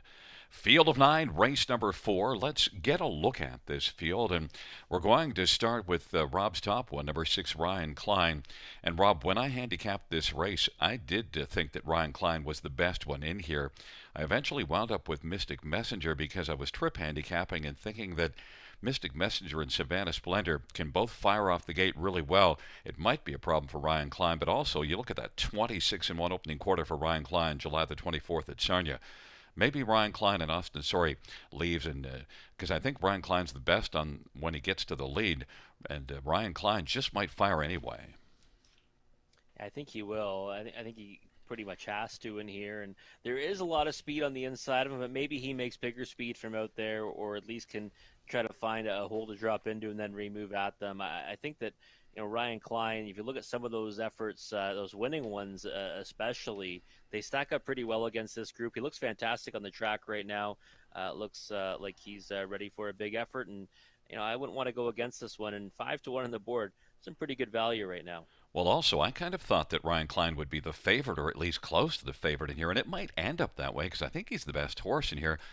If I could have 5-1 right now, I'd change my bet. There's number 2, Mystic Messenger, who's 5-2, and Nick Stewart driving this one. Certainly, this one's been good in each of the last 4 and can get off the gate well. Should be forwardly placed. Mystic Messenger, the form is fine. And Mystic Messenger, 5-2. Now the odds are coming down. Throughout the betting, I thought this one was the big overlay on the board. He wasn't getting any respect. He's been racing fantastic. He really has been, and he's got that tactical speed, which is so important, right? So he's one that should be pushing out from post 2, and if he doesn't have the lead, he should be sitting maybe second or third, and he'll be making noise late. That's what he's proven to do, and what he's going to probably continue to do tonight. So he's raced in this class, and you look right on the page there, second, first, second, third, and that victory came when he went down the road. I don't know if he can do that in here, but I think he certainly merits respect. And now 4-1 on the board. Not a bad price on Mystic Messenger. Number 3, Savannah Splendor, has been taking a lot of money right from the get-go, and he's 7-5 right now. Understandably, tougher post than the last 3. This one has only 1 win this year and was a shutout last year, but also should note Steve Coulter's had this one for just 7 starts this time around. He also had this horse a bunch of years ago. You remember about 4 or 5 years ago, raced at Mohawk. This horse has actually been in a lot of different hands, a veteran. Savannah Splendor is an intriguing one in here, but I don't like 7-5. A 7-5 to me is way too short. I do like the post relief. The post relief is a big, angle to play here because you've got post 9, post 7, post 8. What I don't like is the fact that last effort came in a condition claimer for numbers of 1,500 last 3. So it's a much softer group than what Savannah Splendor is facing tonight. And I just don't know how the trip works out because I think this one has to go forward off the gate. But there's a lot of speed in here as well. So 6-5 for me is way too short of a price on Savannah Splendor. I definitely do like horses that Steve Coulter trains and sends out, but I too don't like 6-5. There's 4. Debunka is getting some love at 7-2. Cameron McQueen's barn has put up some solid numbers, and this one's won 25% this year. Tough trip at Clinton last race and faded. Also, Debunka has gate speed as well. There's a lot of early speed in this one. Yeah, there definitely is. Debunka's one that, can certainly jump up and bite you in here. I wouldn't say that Debunka doesn't, have a chance against this group because, 51 lifetime wins and almost 250,000 in the bank. 7-2 on the board right now. Colin Kelly aboard. I wouldn't, leave this one off my exotics, that's for sure. And he's taking steady support throughout. So classy horse that, might get every chance and, might be firing as well. So the front end could be busy in that first turn. You know who understandably is not getting any love, but could maybe be dangerous just because? 7 Jet Set Charmer, won in this class last time out, beat Mystic Messenger. It's post 7, but still 24-1, Rob. Power of the post position, right, Gary? You win the class last week at a short price, and now you're over 20-1 this time around. You never know. I just don't know how much he can close. That's what he's probably going to have to do in here. Well, it is a field of 9. It's an interesting dash. 3 Savannah Splendor is 8-5, the favorite right now. I'm on 2 Mystic Messenger at 2-1, and Rob has 6 Ryan Klein at a nice 5-1. Key topic on the inside with Mystic Messenger, Savannah Splendor. Centered at debunking our thinking monster to the outside. Ryan Klein, Jet Set Charmer, Mirth True Legacy. Second tier, Bad Boy Sproxy. Field for the 4th race is at the start of the round. Mystic Messenger, Savannah Splendor, and Debunka. Key topic on the inside. And Ryan Klein is 5th away. Then it is our thinking monster, Bad Boy Sproxy, Jet Set Charmer, and Mirth's True Legacy. Mystic Messenger is able to come right out and grab the lead. Still 3 wide is Debunka. Key topics on the inside. And Savannah Splendor is forced to take back and finds a seat on the inside 4th. But Colin Kelly is still parked out with Debunka and driving and challenging Mystic Messenger. 26-4 the opening quarter. Key topic is on the inside 3rd. Then it is Savannah Splendor, and Ryan Klein is loving that early pace of 26-4 and is looming 5th, about 4 lengths off the lead, and it moves out on the back as Savannah Splendor is out and challenging. They race the way on towards us. A lot of action early in this one. Mystic Messenger has got the lead, and Debunka is parked as second. Inside 3rd is Key Topic. Savannah Splendor is spotted second over. Our Thinking Monster is 5th on the inside, and Ryan Klein is on the outside and is racing 6th, but is only about 4 off the lead of Mystic Messenger. 56 seconds, a sharp half. And it is Mystic Messenger backing away Debunka. Mystic Messenger, Key Topic, Savannah Splendor. On the inside, our Thinking Monster. Ryan Klein is coming 3 wide right now as they race their way towards 3/4, and then Jet Set Charmer, Bad Boy Sproxy, and Mirth's True Legacy. Mystic Messenger, 3/4 and 126, got a 30-second third panel, but coming on the outside 3 wide, it's Ryan Klein, and Key Topic is on the inside. Mystic Messenger, Key Topic is going to come out right now. Ryan Klein on the inside are Thinking Monster, Savannah Splendor. They turn down the lane. Mystic Messenger is digging in. Mystic Messenger. And up the inside is our Thinking Monster. Mystic Messenger is going to win. Then it's on the outside, Ryan Klein. On the inside, our Thinking Monster and Key Topic. 157 flat. Mystic Messenger was able to leave well, and then speed held up. I was a little worried with a half of 56, but was able to come home in 101. Sharp effort by Mystic Messenger, Rob. Yeah, he was not letting anyone go today, and that's what we talked about beforehand. Last time he had this post, he went to the lead, made every call a winning one, and I think that was just the game plan that was set in stone tonight, and there was no one that was going to clear him. And I thought that he might get tired late, and he did, but he had enough left to stagger home ahead of the rest of his rivals. The effort from Ryan Klein was a pretty good one. That's not easy to do here. To be on cover and try to move wide around it, and didn't really get much help from his cover either, and ended up getting second on the wire. So a pretty solid effort from Ryan Klein. I actually thought Key Topic might be the dangerous one, who was sitting in the best spot in the 2-hole behind Mystic Messenger, who was doing all the work on the engine.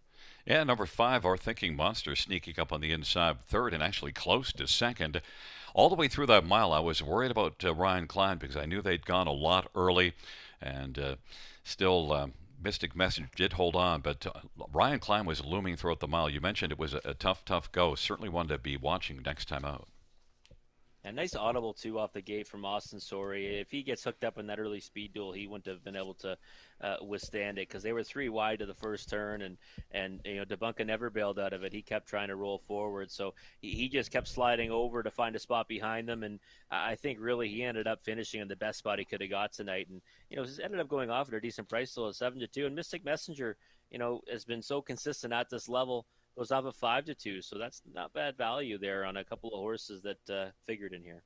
Well, it is a 2-6-5-1 top 4 on the board, and coming back in front of us is number 2, Mystic Messenger, a 10-year-old Cam Mystic Brown Gelding, owned and trained by Mike Sumner. Nick Stewart is the winning driver, and Mystic Messenger, second win this year, 18th lifetime, 157 flats.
The 4th race payouts to Mystic Messenger, $7.40, $3, $2.40. 6, Ryan Klein, $4.70 and $3.80, and 5 are Thinking Monster, $11.50. $2 exactor, $37.70. The dollar try, $182.40. Superfecta, $968.35.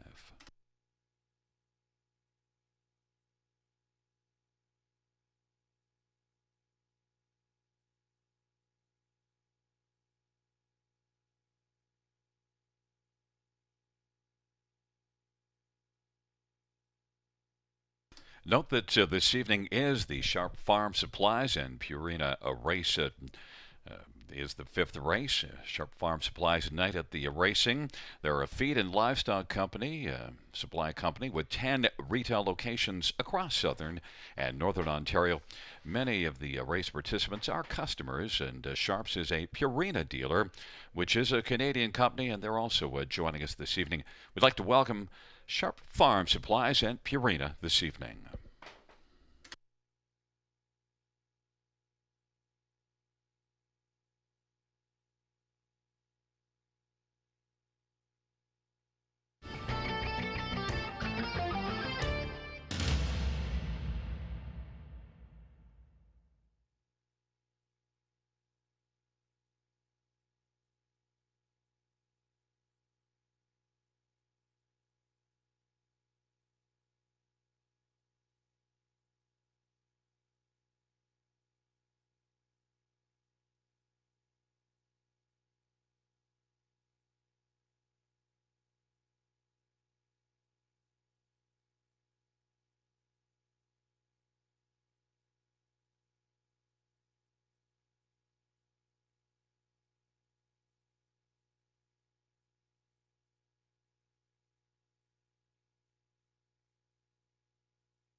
The fourth race.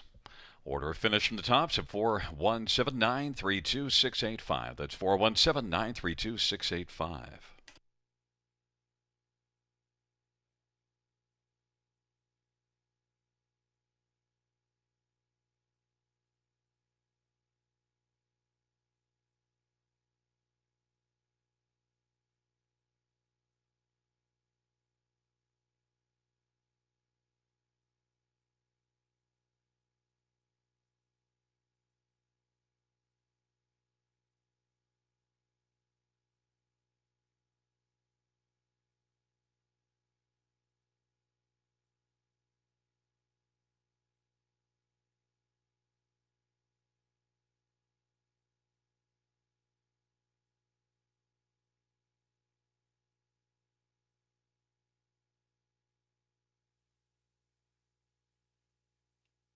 Nice gritty victory by Mystic Messenger there in the fourth. Now we move to race number 5. It's the money leg of that pick 5 wager. Good luck if you're still alive. If you're not, well, might as well bet the pick 3. It starts right here. The favorite in that pick 5 wager is number 4, Little Mary, paying $24 for 20 cents. This is a claiming $15,000 claimer, condition claimer for non-winners of $20,000 life for fillies and mares on the pace. And well, I said it earlier, folks, that Number 6, Twin Beach Dreams was one that I wanted to have in the pick 5 because we get some equity there because the high morning line of 12-1, but we would not get that price when the race came up. And sure enough, 8-5 on the board right now. Twin Beach Dreams now moves to the condition claiming ranks. This is my top selection and with a bullet because that win here on the 26th of July was a blowout victory and came in non-winners of 15,000 life. Well, this is now non-winners of 20,000 life, but for a claiming tag. So this is actually a pretty big drop down in class for Twin Beach Dreams. And post 7 in her last 2. Now she gets post 6. I love her chances tonight. 2-1 on the board, hoping for a bigger price. So number 2 is Zephyr Sealster. Moves to the barn of Brett Lester. And maybe the change of scenery is going to help this one. I thought she looked great 3 starts back and then definitely not so good her last 2. But post 2 today. Change of scenery, new barn, high percentage too, 15 of 27 for Brett Lester so far this year, and Zephyr Seals are 13-1. One that I'd keep an eye on, and I think can hit the ticket on here at a big price. Number 4, Little Mary. Well, she's another one that drops back into a condition claimer. Should get every chance from post 4. Was victorious in here the last time, even after making a break in stride. 2-1 on the board. No surprise she's taking support. And number 8, Keep Watching. Difficult post, but nice victory last time from last. So guess what? Maybe she can do it again. Maybe she gets away, last again and somehow finds a way to close into it. 11-1 on the board on Keep Watching. That's not a bad price, actually, on that mare. But I see the filly mares are already making their way into the track. We'll come back and discuss this 5th race a little further with Gary Guy after the post break.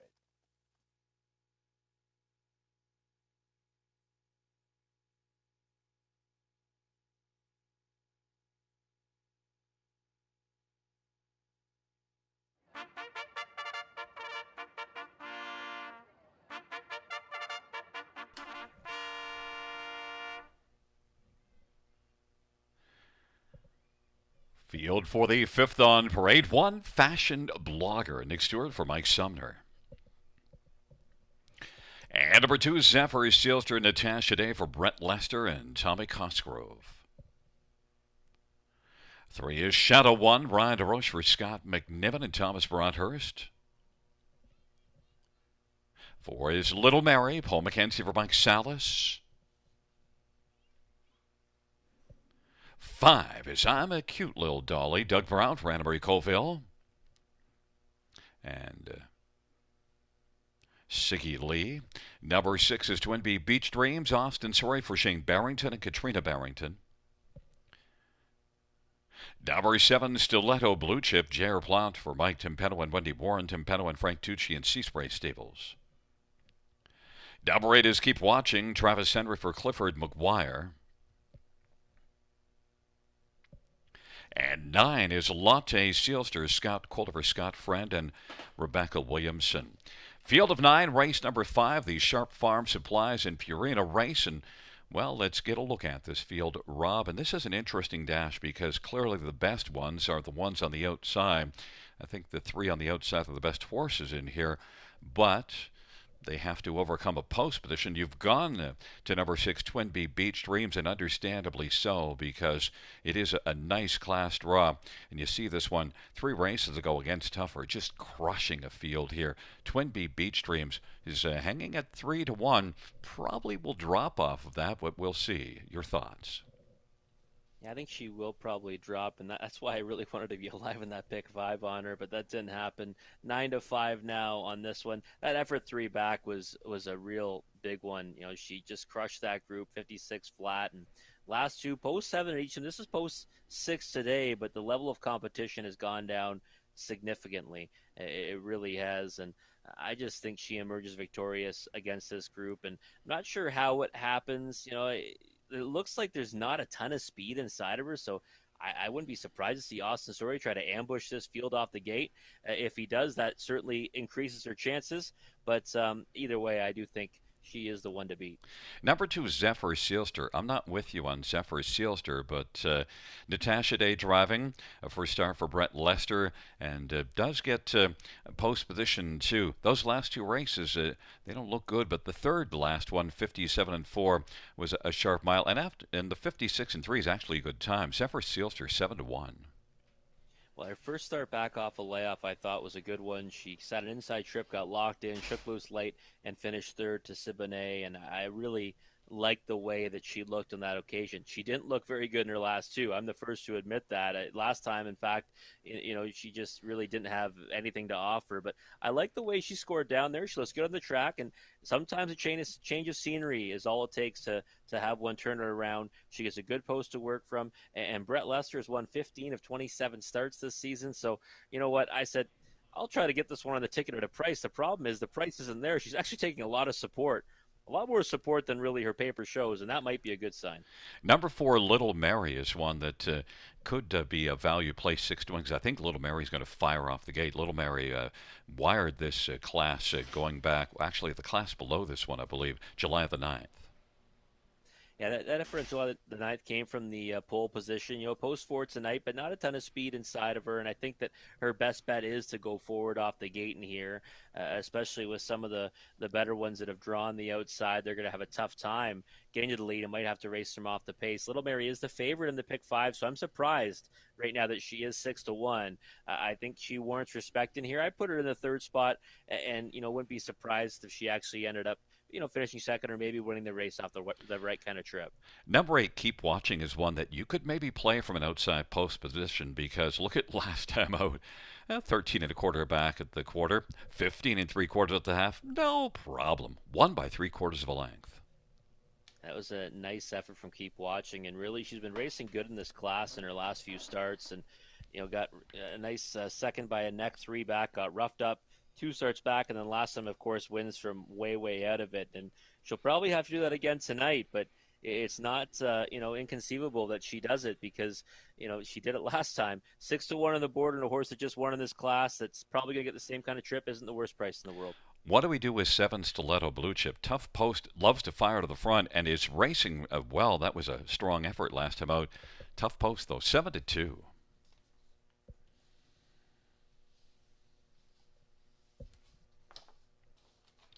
It is a field of 9 for race number 5, the Sharp Farm Supplies and Purina race, taking up their positions. Fashion blogger Zephyr Sealster, Shadow 1 on the inside.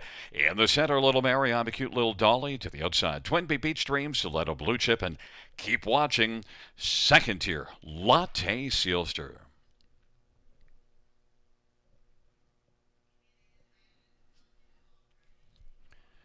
Field for the 5th race. Into the stretch drive. Gathering speed. There at the start of the round, Little Mary bolts out. Twin Beach Dream, Stiletto Blue Chip. Fashion blogger along to the inside. And Keep Watching left from an outside post position. And Keep Watching is going to get away 4th in front of Fashion blogger 5th. Latte Sealster, Zephyr Sealster, Shadow 1 as they work their way on down the backstretch. And then I'm a Cute Little Dolly. Stiletto Blue Chip was able to move those heels very quickly and grab the lead. Twin Beach Dreams, though, is going to reclaim the front. Twin Beach Dreams now surfs up and has the lead. Then it is Stiletto Blue Chip. Little Mary's racing 3rd. And Keep Watching is 4th and is about to 6 off the lead. In front of Fashion Bloggers, they race off the turn. Latte Sealster, Zephyr Sealster as they race throughout the turn and they head on towards us. And then further back as they race now up towards the half. The trailing pair are Shadow 1 and then it's I'm a Cute Little Dolly. But Twin Beach Dreams off at 28 half. 57 is the half, 28 opening quarter. A 29 second panel. And Twin Beach Dreams as they work their way into the backstretch. And there goes Keep Watching. Already moving now. And Keep Watching is coming on first over. And is only about a head off the lead. And Keep Watching is striding sharply on the outside. Keep Watching at 5-1. Looking to overhaul Twin Beach Dreams. They march their way to 3/4 and now Latte Sealster is kicking in on the outside and racing for Stiletto Blue Chip and Little Mary. But Keep Watching has got the lead. 3/4 in 1:26 and Keep Watching. Twin Beach Dreams and Latte Sealster. Little Mary's taken fourth. Stiletto Blue Chip and then Zephyr Sealster and Shadow 1. They turn on down the stretch by and Keep Watching as they come on down the lane. One we can watch back into the winner's circle. Keep Watching takes it over Twin Beach Dreams. Latte Sealster. Zephyr Sealster was able to pick up 4th, 156 and 1. Keep Watching. Well, that last race from a huge effort from off the pace, but this time Rob actually got away reasonably well. Got away fourth from post position 8, but what a monstrous effort this time as well. That's a huge effort, Gary. And guess how many going into this week? So as of August the 25th, guess how many winners we've had from Post 8 here at Grand River? One. I remember the horse because it beat my horse with Ryan Holiday that I had taken on top at 17-1. Yeah, just one win so far. Now two. It is so difficult, and it's more rare on the pace than it is in the trot for some reason. But so difficult to win from out there in post 8 and keep watching left out well enough to get fourth, and then just march past Twin Bee Beach Dreams. And you can't really fault Twin Bee Beach Dreams. She raced fantastic. I can't be upset for that effort. She just ran into a monster tonight. Yeah, keep watching showed us last week, and maybe just scared away from post position 8, but. Look, Keep Watching was eighth at the half last time out and almost 16 lengths back, and didn't even use that tactics this time out. Actually fired. Keep Watching showed us a little more gate speed than you see on the page, but just absolutely outstanding. Yeah, it was. It was a nice steer too by Travis Henry to get navigate off the gate to a nice spot, and then I think he knew or at least felt he was on the best horse in the race and came first over at Twin Bee Beach Dreams. It was too much for that filly to handle, and Twin Bee Beach Dreams I thought raced pretty well. Latte Sealster, third at 15-1, and Zephyr Sealster one that I think is going to maybe start. Being on the mend and might start trending in the right direction. Fourth at 7-1. Took a lot of action actually. Well, it is an 8-6-9-2, and back in front of us is number 8. Keep Watching.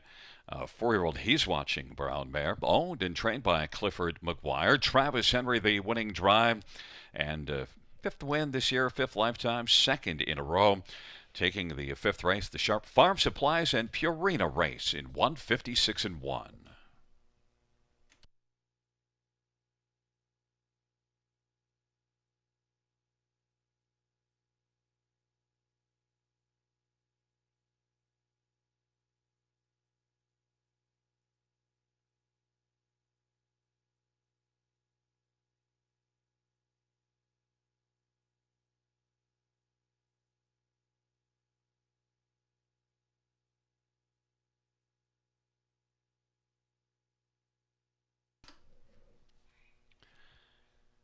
The fifth race of payouts. Number 8, Keep Watching. $13.50, $4, and $5.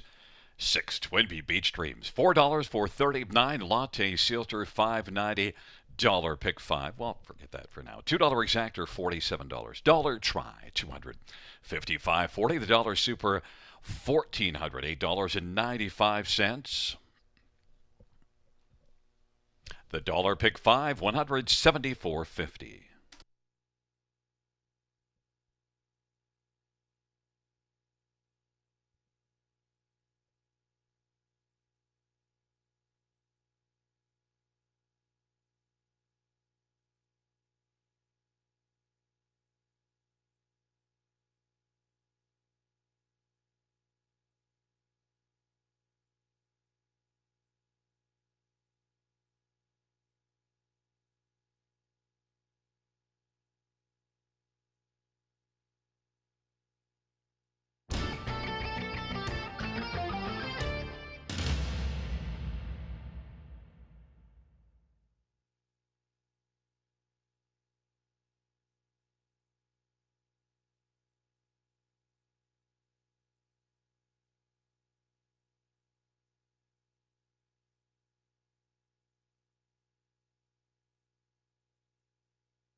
The fifth race order finish from the top at 945-682-713. That's 945-682-713.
Huge victory from Keep Watching in that last race there.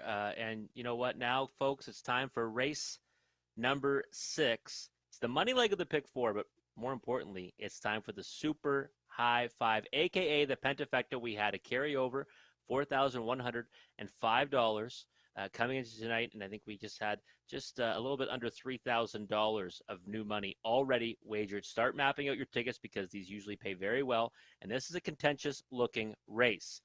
I am going, though, and you know what? The last race even gives me a little more confidence now in that outside post. I'm sticking with my man Brightside Melvin, number 8 in here. And I was a little bit hesitant to do this. A little bit hesitant to put Brightside Melvin on top. But then there was a scratch of number 7, Cote d'Azur. And I said, you know what? This might be not so bad of a spot now because moving to post 7, the chances go up significantly post position wise. And, you know, Brightside Melvin is one that, you know, won his last 2 at non-winners of 5,000 life, but did so completely wrapped up. You could not find an easier kind of winner. And you could say that he may have been the best horse in each of his last 3 because the start that he actually finished second at 55-1, he got interfered with in the last turn and probably would have won if that didn't happen. So I'm sticking with my man, Brightside Melvin. I've been on him in his last 2, and Anthony Hahn drove him 2 back and was just under a hand drive to this one in the wire. So I think Brightside Melvin is the one to beat. And even though that outside post now post 7, I'm sticking with them. Number 3, Little Willie, I think has tactical speed, is going to try to leave out of there from a favorable spot, and I think he is the one that should have the pace advantage. I had this one on top originally and then switched my picks before the card tonight. I think Little Willie is the one. If you want a horse that might be on the lead or near the lead, he's the one to go to. Maybe gets a little bit of Clash Relay 2 from non-winners of 2 at Georgian Downs to here. Number 5, Oki from Muskokie. You know, this one is interesting because second start for Shane Barrington. And last time, you know, kind of first over at Mohawk Park, didn't really fire too much. But this horse was winning here at Grand River and even won in this class on June the 25th. And, you know, Shane Barrington has some pretty big numbers as the trainer. So I would not ignore Oki from Muskokie, and I would not be surprised if that one turns in a big effort in here tonight. Number 4, Acrobat Hanover. Took a lot of early support. Loved the effort last time. Now there's 8,000 life at Hanover, but I think this is a much tougher spot. That was a really nice win over Just Daisy, who's one I do think is a nice horse, nice rival over there at Hanover. And then second to better be Flying 2 back. I just think this is a much tougher spot for Acrobat Hanover, and it might be more likely that he gets a piece of it and doesn't end up getting the lion's share. And then in for the last spot on the Super High 5 for me, I went to number 9, Better Half. Moving up from Saratoga, has been off for about a month, but has some pretty decent efforts and non-winners of 2 there, and a couple of victories and non-winners of 1 on the page. Actually, 3 victories and non-winners of 1. 1 was a dead heat, and has hit the board in 8 of 12 so far this season, his first racing season as a 3-year-old. So maybe Better Half can get onto the ticket as well for Tiffany Staley and Denny St. Pierre. But I'm going to stick with Brightside Melvin. I've been with this one in his last 2. He's been ultra impressive. The task is difficult tonight. It's a tough post assignment, but I want to stick with this one right now at 9-2, and I personally think it's a pretty good price because I think he might be able to win this one from anywhere. And we just saw one win from post 8. But we'll come back and discuss this Super High Five, aka the Pentafecta race with Gary Guy after the post break.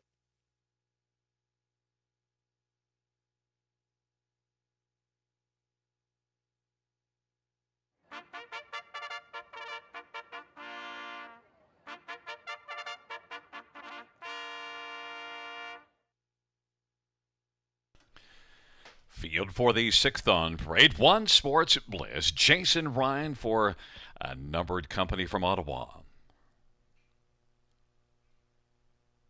Number 2, Holly's Treasure. Natasha Day for Cassidy Schneider and Colonel Schneider Jr. Number 3 is Little Willie J.R. Plant for Mike Timpano and Wendy Warren Timpano. 4 is Acrobat Hanover, Colin Keller for Kyle Bostons and Brad Gray. And there is number 3, Little Willie J.R. Plant for Mike Timpano and Wendy Warren Timpano.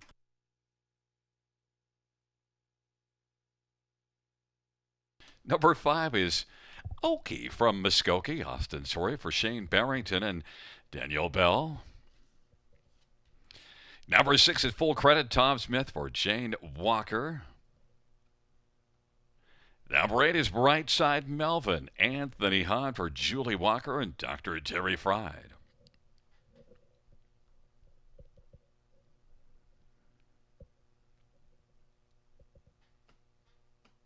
And 9 is Better Half, Denny St. Pierre for Tiffany Staley and Gaston Zane Incorporated. It's a field of 8 with the scratch of number 7, Côte d'Azur.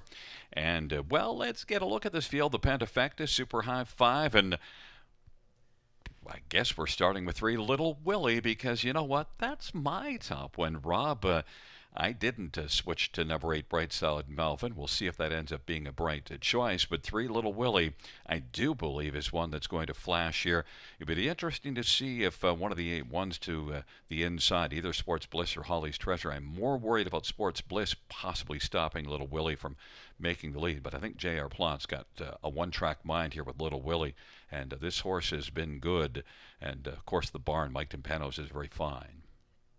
I think Little Willie should be the pace setter in here, and I agree with that. Was my original pick on top before the scratch of Côte d'Azur, and I just thought that, that helps Brightside Melvin a little bit. But listen, Little Willie, it looks like post relief for this one, class relief for this one coming from numbers of 2 at Georgian Downs. It's over here to Grand River. Had the trailing post last time in this class, was never able to get into the race, and I think we're not going to see that tonight. I think we're going to see him put into it, very early on and be forwardly placed by J.R. Plant. So I can't fault anyone for siding with Little Willie in here. Well, I expect Little Willie to be a big Willie, but we'll see if Brightside Melvin's even bigger. Tough post assignment, but moves in one spot. But 2 wins in 4 starts on the year, and that speed of 55 and 3 in the win is a pretty good comparative speed. Brightside Melvin, 5-1. Your top one. Explain it to me, Lucy. Well, listen, his last 2 have been incredible. They really have. He's been under no urging. Last time, 55 and 3. I think that something in that range would probably beat this group. I know the post is much more difficult tonight, but one from post 5 last time went right to the lead. I don't really think that he has to get away, last off the gate in here. I think he might be able to move forward and got along really well with Anthony Hahn. 2 back, who's going to be aboard tonight. I think he probably should have won 3 in a row. He got interfered with 3 back, and I think was the best in that race as well. And I just think he's the best horse in the race. And I was off him originally because of the handicap with the post, and it was going to be a difficult assignment for him. It still is, but I said, you know what? I want to be on the horse that I think is the best horse in the race and has the most potential. And to me, that's number 8, Brightside Melvin. Number 5, Okie from Muskokie, will have Lasix again for this start, and an equipment change, blind to blinkers, Rob. Yeah, I like the equipment change because last time, he got away 4th at Mohawk Park, came first over, and then just really didn't have much to offer. I actually put him on top in the Horse Players Journal on that occasion, and that was because I really liked his efforts here at Grand River when he did get a couple of wins back-to-back, and one came in this class. And, Shane Barrington now second start for him and facing a much softer group than he did last time. I would not be surprised if we see a big effort from Okie from Muskokie in here, and 9-1 on the board. That's some serious value. And number 4, Acrobat Acrobat Hanover. It's Colin Kelly and Kyle Boston off a win in tougher, but don't fall asleep on this one. I don't want to fall asleep on this one. Obviously, the rock solid connections. I respect Kyle Boston and Colin Kelly. I just think that it is a pretty substantial step up in class from that race at Hanover. But who knows? Acrobat Hanover doesn't know that, and it was an easy winner last time. And number 9, Better Half. It'll be interesting to see how Better Half can get a trip because we'll need Sports Bliss to leave. But Better Half, Denny St. Pierre for Tiffany Staley. This one definitely shows the form coming in from Saratoga and is bet down to 3-1. But right now, Little Willie is the 2-1 favorite, and Rob is on number 8, Brightside Melvin and Anthony Hahn. It's a field of 8 for the 6th race, the Pentafecta.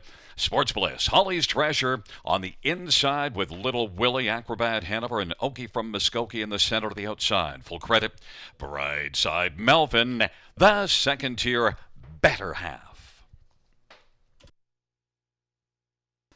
It's a field of 8 for the 6th race. And they're at the start of the rough, and Holly's Treasure leaves in Acrobat Hanover, and Brightside Melvin from the outside, Sports Bliss, and then it is Little Willie, but right now Holly's Treasure has got the front, Sports Bliss on the inside, Little Willie is still racing on the outside third, now second, and Brightside Melvin is still working on the outside and is racing fourth, then Better Half and back to Acrobat Hanover, Okie from Muskokie in full credit. Holly's Treasure has got the lead, parking out Little Willie as they race on to the opening quarter. Sports Bliss on the inside is third, and then Brightside Melvin is also caught on the outside racing fourth, and then it is Better Half and back to Acrobat Hanover. Okie from Muskokie and full credit, 28 seconds the opening quarter. Holly's Treasure has the lead and Sports Bliss hits the pocket. Little Willie has been hung since the get-go and is still out there grinding first over. Brightside Melvin is racing second over fourth. Better Half is fifth to the inside. And then it is Okie from Muskokie, Acrobat Hanover, and full credit. 57-4 is the halftime. Holly's Treasure and Natasha Day controls things. Little Willie hasn't gone away, though. Little Willie's going to have to go a big mile. On the inside, Sports Bliss is right there. Sports Bliss at 40-1 is getting a trip. And now 3 wide comes Okie from Muskokie. Well, now will be 4 wide, 3 wide. Brightside Melvin. Okie from Muskokie is on the outside as they march their way on up to 3/4. 3/4, 127-1. And Okie from Muskokie. Holly's Treasure is still game and is racing second. Acrobat Hanover now is third. Then Sports Bliss and Brightside Melvin and Better Half, and then Little Willie. And full credit, they come on down the stretch. Drive Okie from Muskokie, but Holly's Treasure is still taking on the inside. Holly's Treasure, Okie from Muskokie. Holly's Treasure. Okie from Muskokie was second. Then it was Acrobat Hanover. And then we had Better Half and Sports Bliss. Mile of 156-1 at 14-1. Holly's Treasure. What can you say? That was a fine effort. It took on all challengers and would not let Little Willie get to the lead there.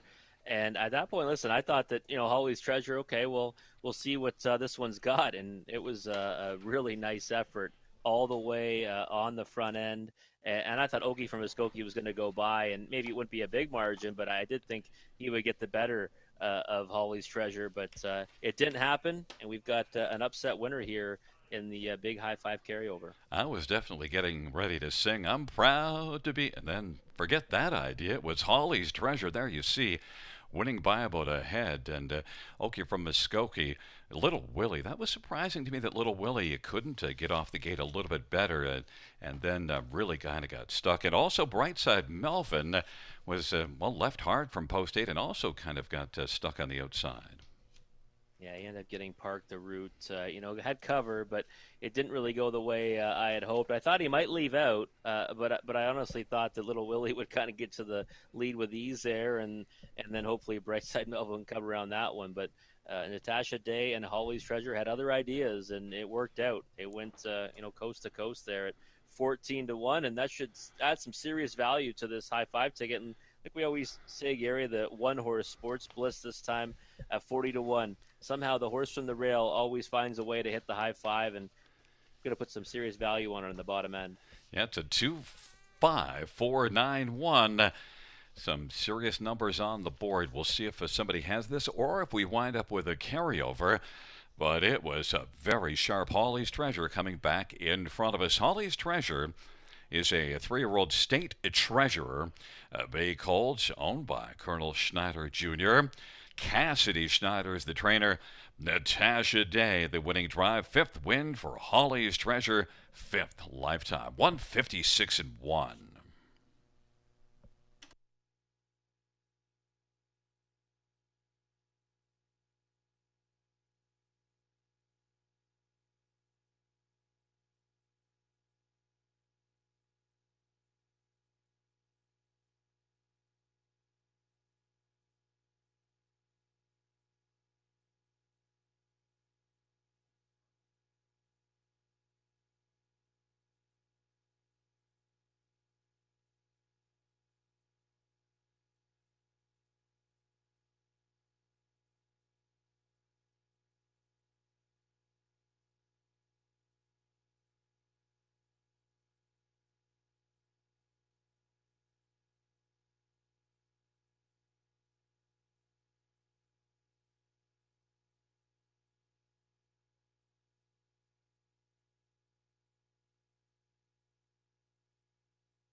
The 6th race payouts to Hawley's Treasure, 3150, 1180, and 610. 5 O'Keefe from Muskogee for 32.94. Acrobat Hanover $3. $2 exactor, 175.20. Dollar try, 417.40. Dollar win for the 1164.60. And drum roll, $1 high 5 all together now. 7,959.85. Ka-ching.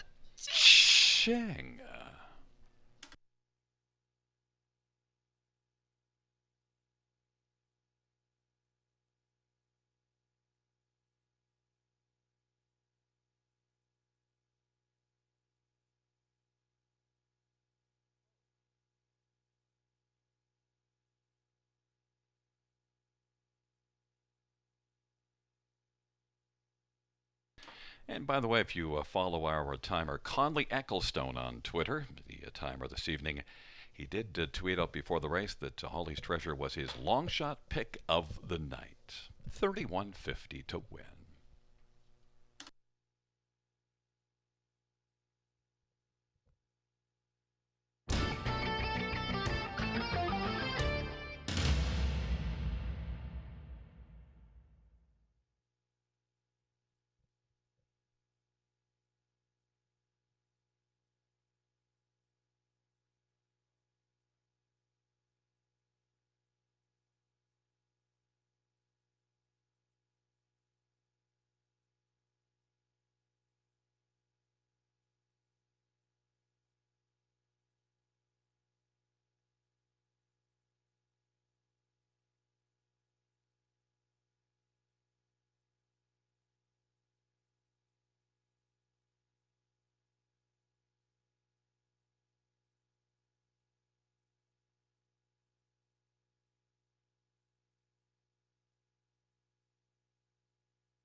the sixth race.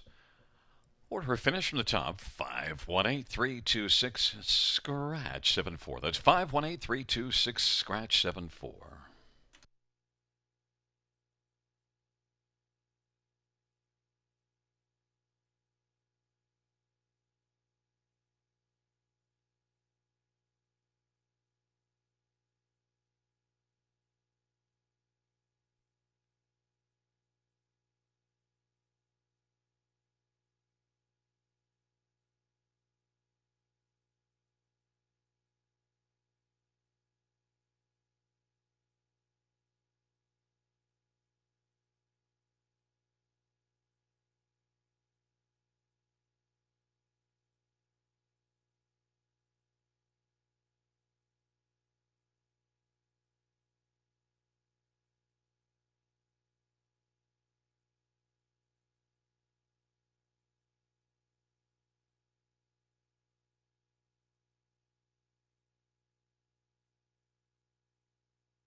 Huge effort from Holly's Treasure there in race number 6 to get it done at a nice price. And hey, wow, that high five. They always pay so well, especially when there's a carryover. Congratulations to those who had that one. I know I certainly didn't. Let's move on to race number 7. It's the start of our late pick 4. Filly and Mares Claimers, $15,000 is the price tag, and the condition is non-winners of $70,000 lifetime. I went to the outside of the gate again, just because I guess I want some more punishment after going there last race. But Watch Me Dance. You know, this one was a huge winner here at Grand River on August the 18th, and against Open Claiming Handicap Company, won by more than 11 lengths. Then, last 2 starts back was against that group again. Ended up getting an overland trip from Post 8 and finished 8th. And then last time, raced decently at Georgian Downs to finish 3rd, to turning the table. And now, gets into this condition claimer for fillies and mares. So I think that, this looks like a pretty good spot for Watch Me Dance, even with that outside post position.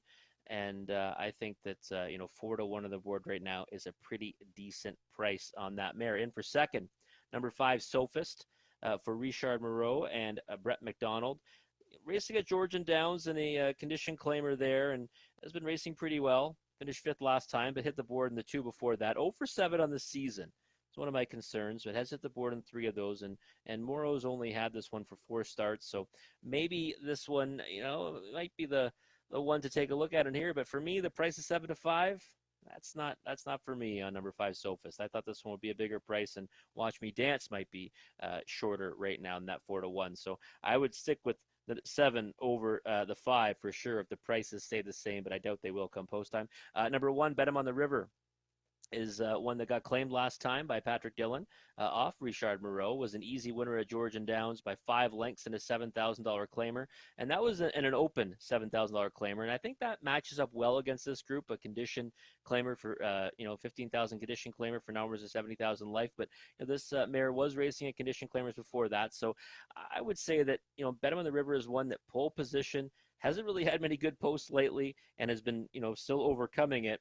And now tonight you get Colin Kelly from the rail, and Bet 'em on the River right now to me is the value on the board at 8-1. I see Gary and Ontario Racing have both gone in that direction.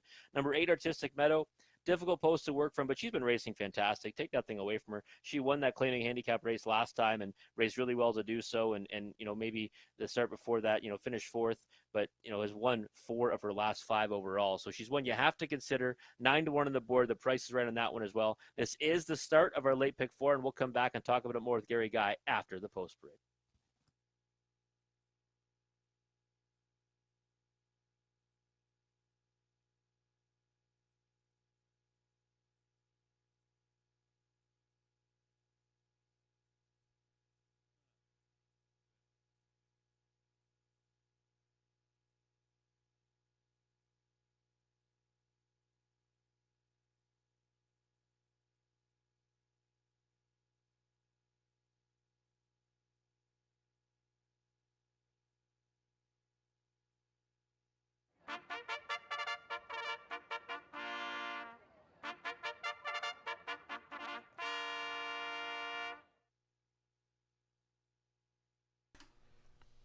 Field for the 7th on Parade 1.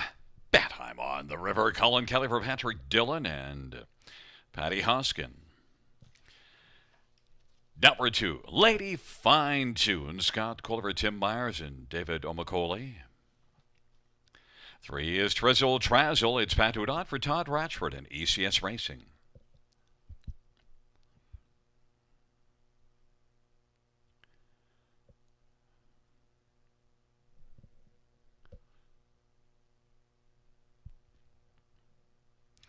There is 6, Sunshine in My Pocket. Austin Sawyer for Kyle Rabling. 5 is Sophist. It's Brett McDonough for Richard Morrow and Jordan McKay. And 7, Watch Me Dance. Travis Henry for Gerard Demers. 8 is Artistic Meadow. Talibur for Mark McCormick.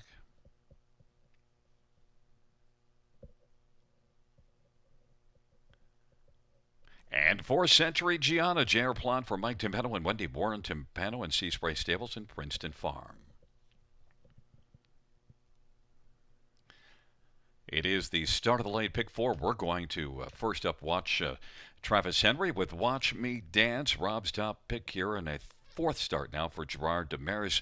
Won the first time in Gerard Demers' barn, and that was back here. You're right, Rob, that last race at Georgian, it was a reasonably good effort put in it. Watch Me Dance really was flying in the 3rd panel. Watch Me Dance and Travis Henry, you're going to brave it on the outside again, 7-2.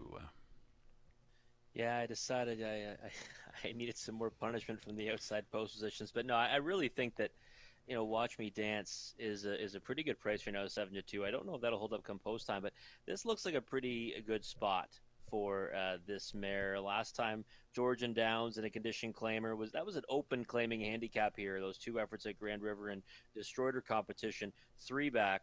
This is now a condition claimer, so I think it's actually a softer group than what she's really been facing lately. And we saw Travis Henry navigate one from the outside post earlier on, and I think he might be able to do it again here with Watch Me Dance. There's number 5, Sophist, that does show enough speed to be a big threat in here. In fact, almost won Georgian Downs 3 races back.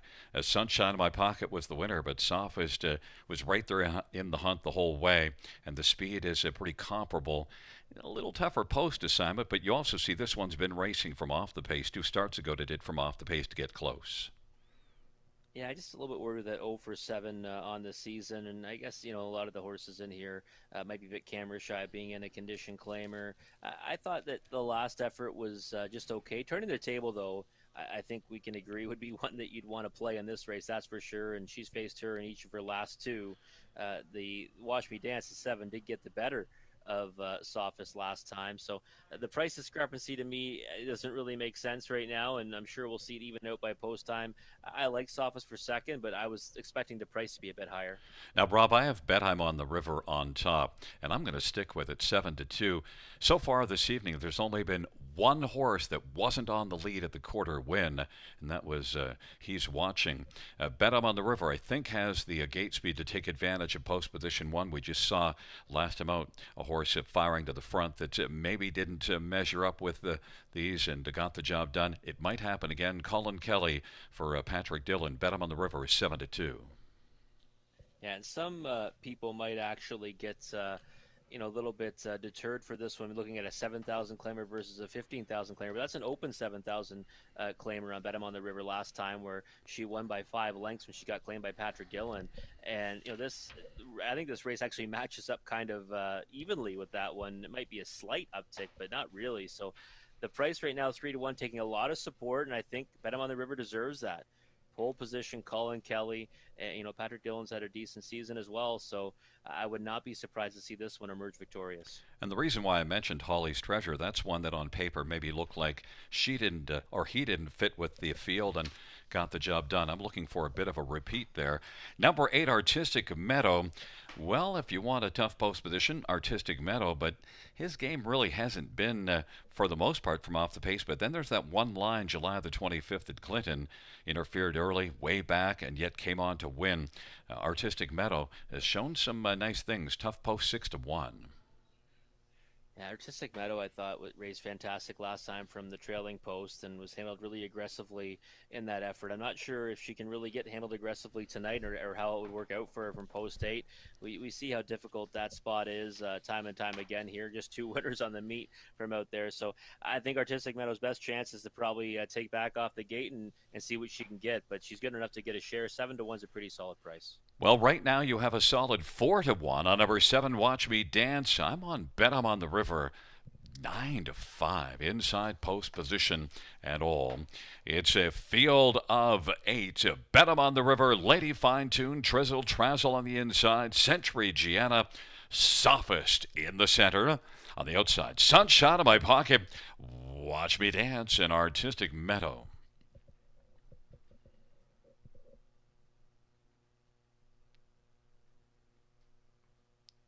Field of 8 for the 7th race.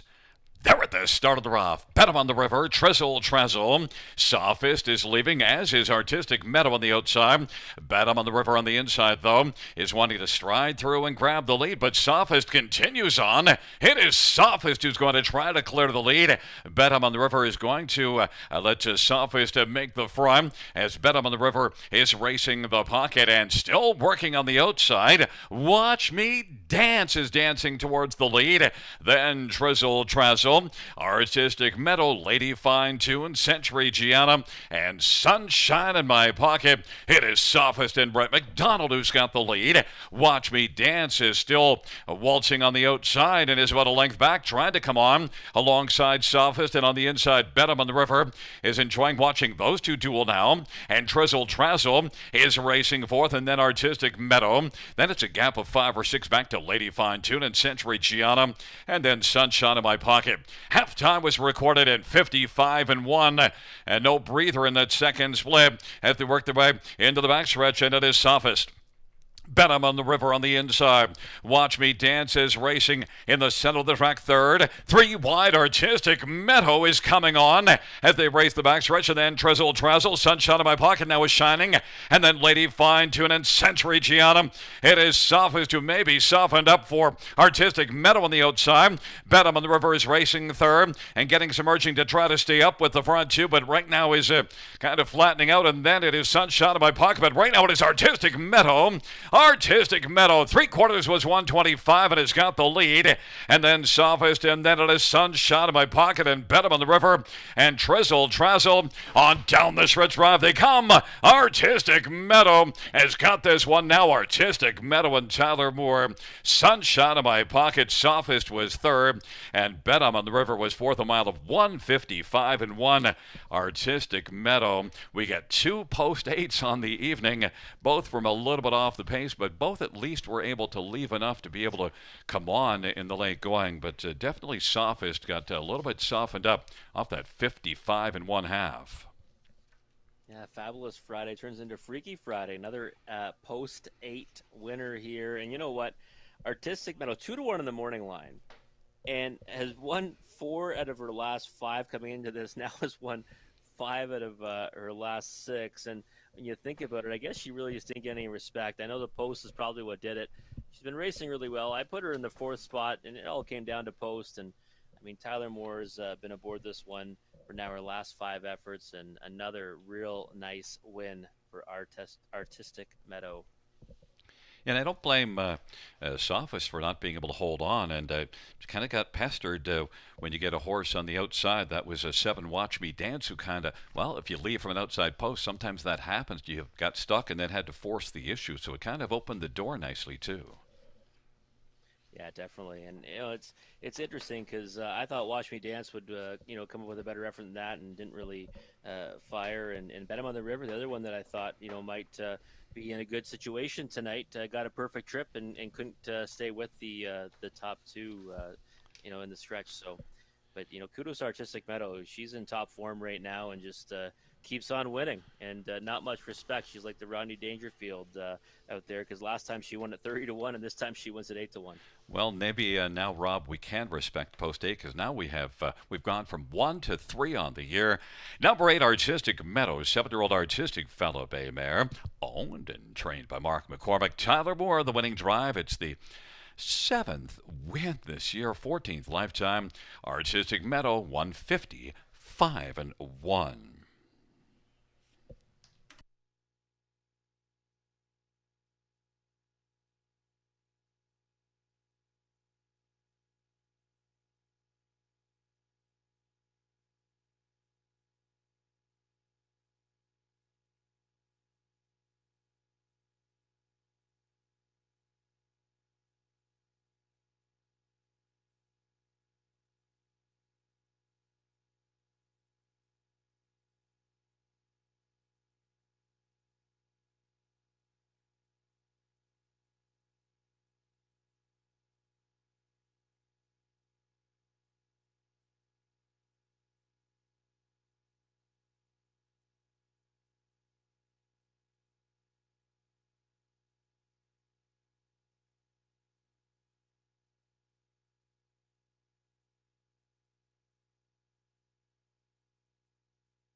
The 7th race payouts.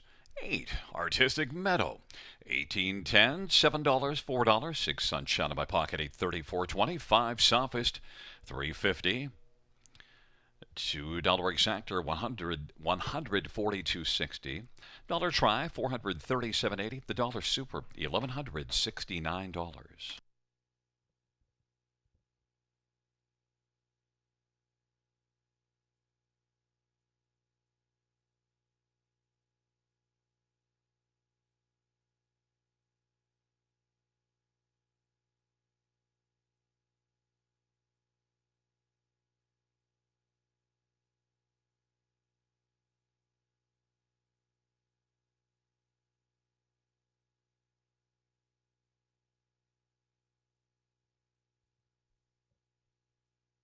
Also, fans note that the pick 3 pays on 2 of 3, 38.90. The dollar pick 3, 2 of 3, 38.90.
The seventh race order finish from the top. So 465 73281. That's 465 73281.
What an effort by Artistic Meadow and race number 7.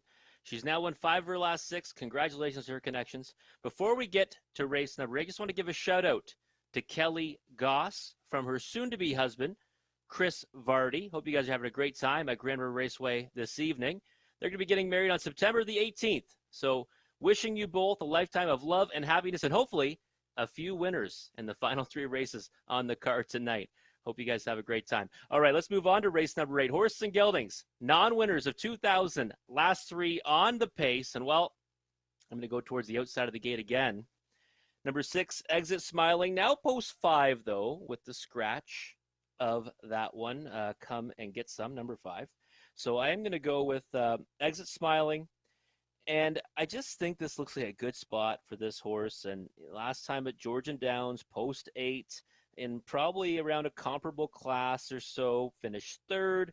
And before that, racing against much tougher here at Grand River. So, I've been on this horse at long odds, tougher spots. So I guess I'm going to have to stick with him tonight in an easier spot here, at Grand River and non-winners of 2000 last 3. Post 5 shouldn't be the worst spot for this one. He typically likes to ply his trade from off the pace, and maybe we'll see that again tonight. 7-5 on the board, though. Was hoping for a better price than that. Number 7, Weatherly. Maybe that gives us some value in the exotics, because this is one that now gets post 6 to work from. Picks up Anthony Hahn on the bike, and if you go down and look at the lines, further down, racing against much tougher. Last time ended up finishing 5th from post 7, and I just think Weatherly might be warming up to a better effort. 4, efforts in the top 3 so far out of 11 starts this season. I just think Weatherly might be one in here that can, crack the top 3, maybe even finish 2nd at a price of 9-1 right now. That'd be a good one at post time to add some value into the exotics. Number 3, Blue Moose. Well, This veteran always gives his best out there. 26 lifetime wins, over 140,000 in the bank. Has gate speed to use when he wants to deploy it, and I think we're going to see that tonight in this spot. And in the same class, 2 starts back, led all the way, and then ended up finishing third on the wire. So I think we're going to see Blue Moose give his very best again tonight. But I did put him in the 3rd spot, and then number 2, Probert's Legacy. Moving to the barn of Mark Goddard, first start back since April the 2nd, though did qualify reasonably well over the surface, home in 28-4. And if you follow the Horse Players Journal at Mohawk Park, you'll know that I do have a soft spot for this horse. I did think very highly of him in a race. I think it was last season. It didn't work out, but I have seen some decent enough efforts from Probert's Legacy that I think he might be able to get a share tonight at a price. But right now, it's not much of a price at 5-1. So there you have it, folks. I'm going to stick with Exit Smiling, even though that price is a very low 6-5 right now. I do think he is the best horse in the race, and with any kind of trip, he should be able to get the job done. But we'll come back and talk about this 8th race a little more with Gary Guy after the post break.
Field for the 8th on parade. 1 Twilight Zone. Natasha Day for Ken Oliver and Milton Young.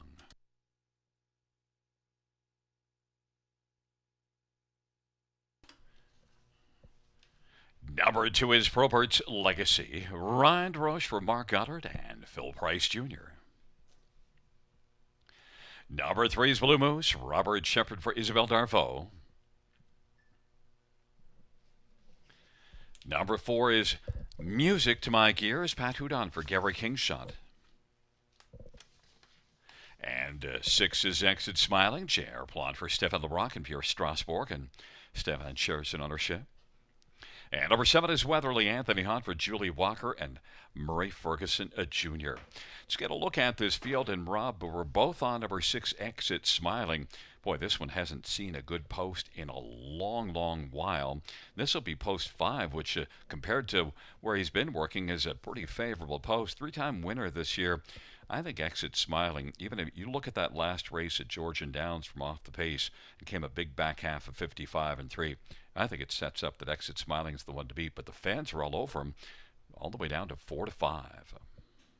Yeah, I was hoping for maybe 2-1 in here and Exit Smiling, but it doesn't look like we're going to get that, Gary. I think he looks fantastic on the track right now. I was playing this horse at the preferred level, when he was getting those difficult posts, thinking he might be able to do it from there. He was a winner in a class tougher than this, and in this class, earlier in the summer back in June. And I just think this race sets up well for him. And the scratch only of the 5 come and gets him only helps his chances. Even money in the board right now. Hopefully that price will float up a little bit. Number 3, Blue Moose, is the one that Ken Middleton went to on top. And our second choice, Equipment Change. Blind to Pelling Pacifier. The last race didn't work out well, but the start just before it was a strong performance. What do you make of the Equipment Change?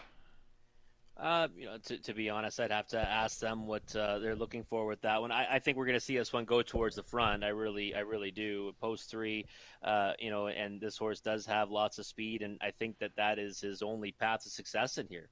I think he's got to get off the gate. He's got a favorable spot to do it from in post 3 and 26, lifetime wins for this one and over 140,000 in the bank. I just think Blue Moose is one that always tries hard no matter what the situation is.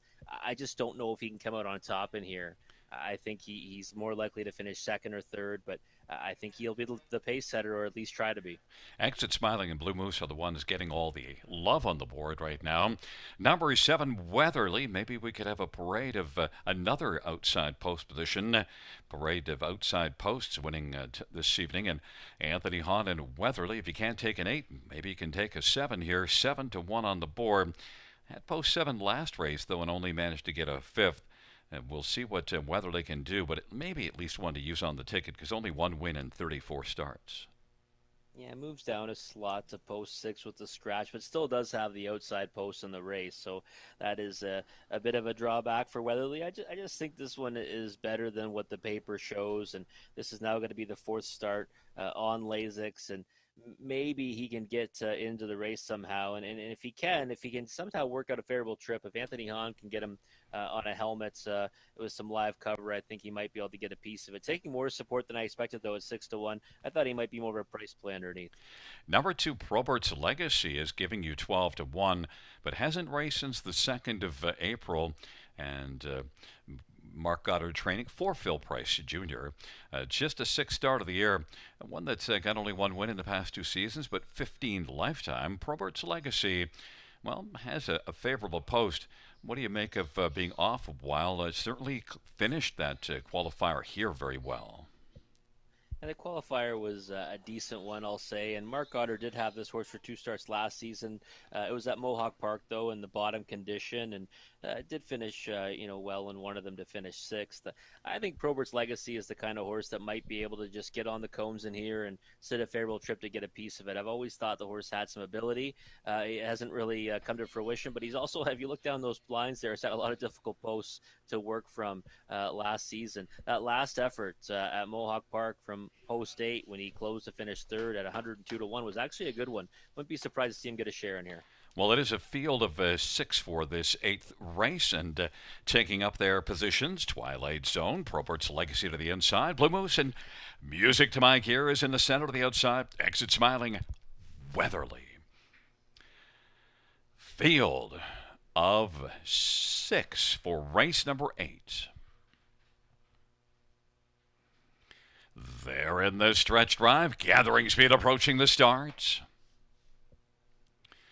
And they're at the start of the rough. Blue Moose Exit Smiling, Twilight Zone on the inside.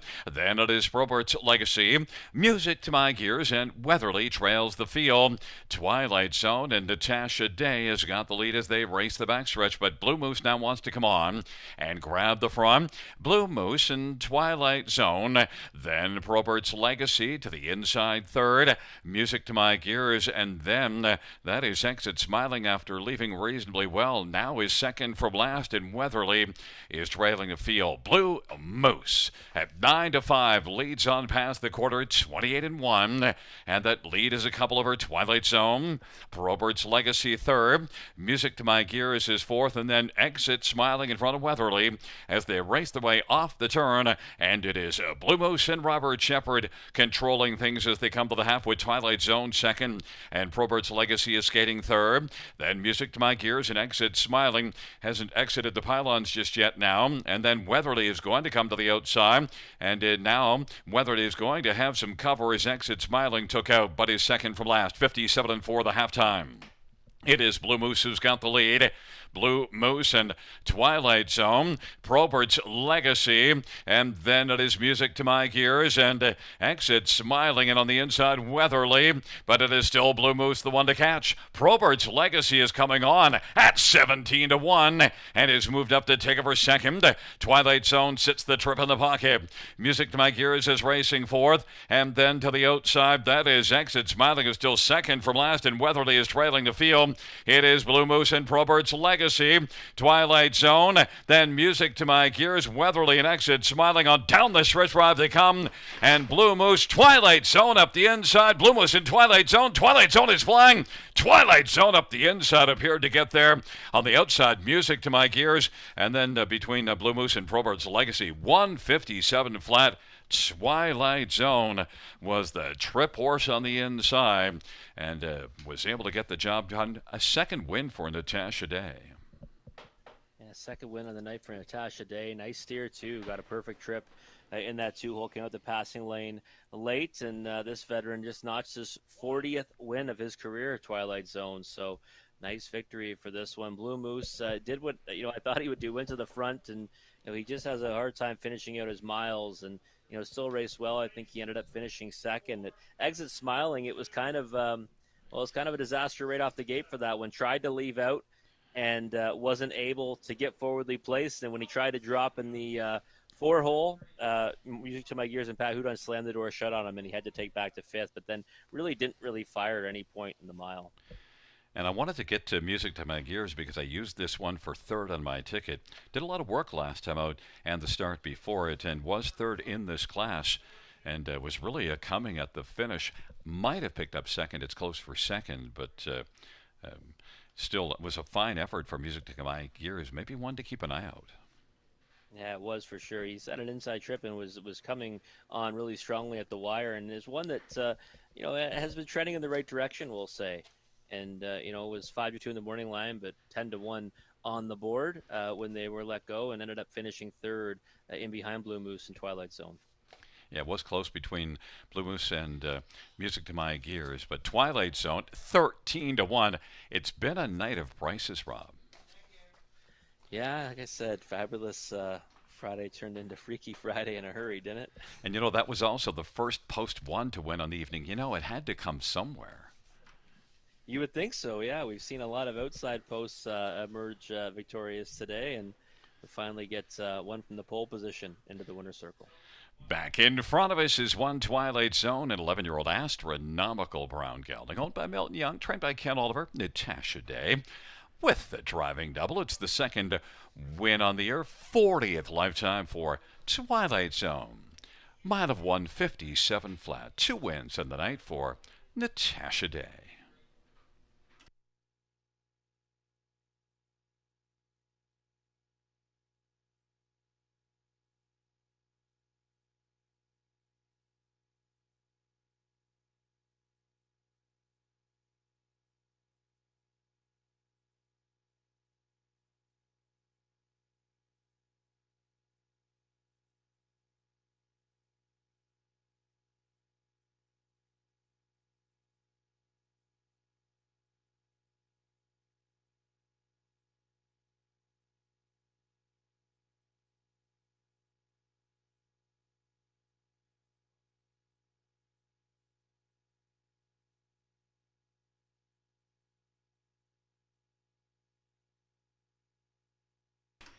The 8th race payouts, 1 Twilight Zone, 2810, 720, 350. 3 Blue Moose, 330, 230. 4 Music to My Gears, 260. $2 exactor, $59.90. $90 try, $77.95. $1 super, $486.65.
Eighth race. Order of finish from the top: 1, 4, 2, 3, scratch 5, 6. That's 1, 4, 2, 3, scratch 5, 6.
All right. Well, time flies when you're having fun. It's already race 9, which means it's your last chance to play a multi-leg wager. It's the late double that will end in our finale. And in this ninth race, well, we got trotters. Now there's a 45,000 life, and I'm a little bit surprised looking at the odds board right now. Well, now I'm not so surprised. A second ago I was. 2-1 now on Gavin Motion, and well, I've been trying to beat this one, so maybe the connections aren't going to like that. I'm jumping aboard now.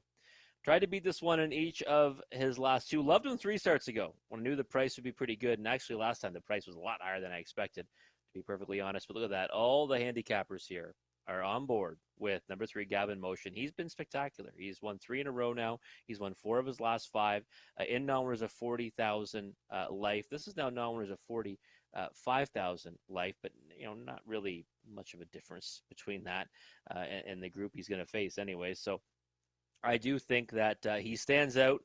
Scott Young drove him to victory in each of his last 2. He's not here tonight, so Scott Coulter jumps back aboard, and he's got 1 victory out of 2 tries with this one. The other one was a break in stride. So if there's something to be concerned about, maybe the fact that he does have a break here over the surface. I played against him his last 2 thinking he might jump it off. He hasn't. He's looked really good and pretty steady on his feet. So I'm not going to go against him again. I'm going to stick with him 2-1. Actually, it's a pretty big price on number 3, Gab in Motion. Number 6, St. K is another one that I'm fond of. If you've followed me here at Grand River, one that we've cashed on a couple of times with the Georgian Downs for his last 4 starts and been racing pretty good.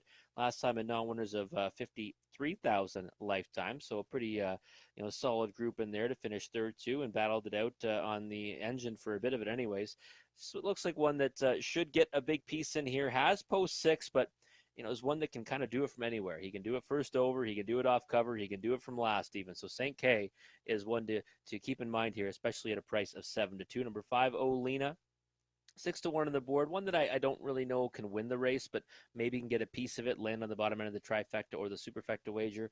She's one that's been racing at Georgian Downs as well, and was got beat to St. K on one occasion in that class, and I think that she's one that fits well enough against this group, but maybe ran into one too tough for her tonight. Number 3, Gab in Motion. Number 1, Aim High Hanover.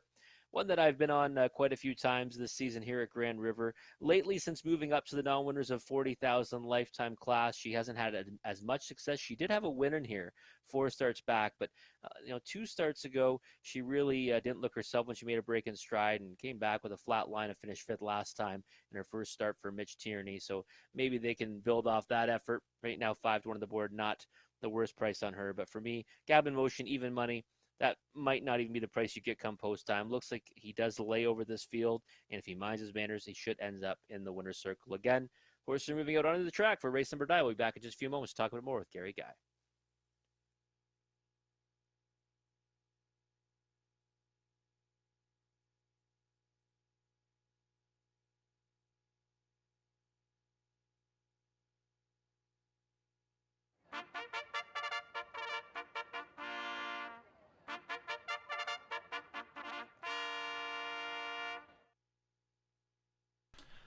Field 4, the ninth on parade. 1 is Aim High Hanover, Austin Sorry for Mitchell Tierney and Triple S Equine. 2 is Black 7, George Ketros, drives and trains and owns. Number 3 is Gavin Motion, Scott Coulter for Antonio Sullivan and Hut Racing. Number 4 is Sebastian Ray, Jason Ryan for a numbered company. 5 is Olena, Steve Byron for Teresa Stokes and Linda Dennis and Danielle Lunan. And number 6 is St. K, Patrick Shepard for Triple S Equine. It's a field of 6 for race number 9.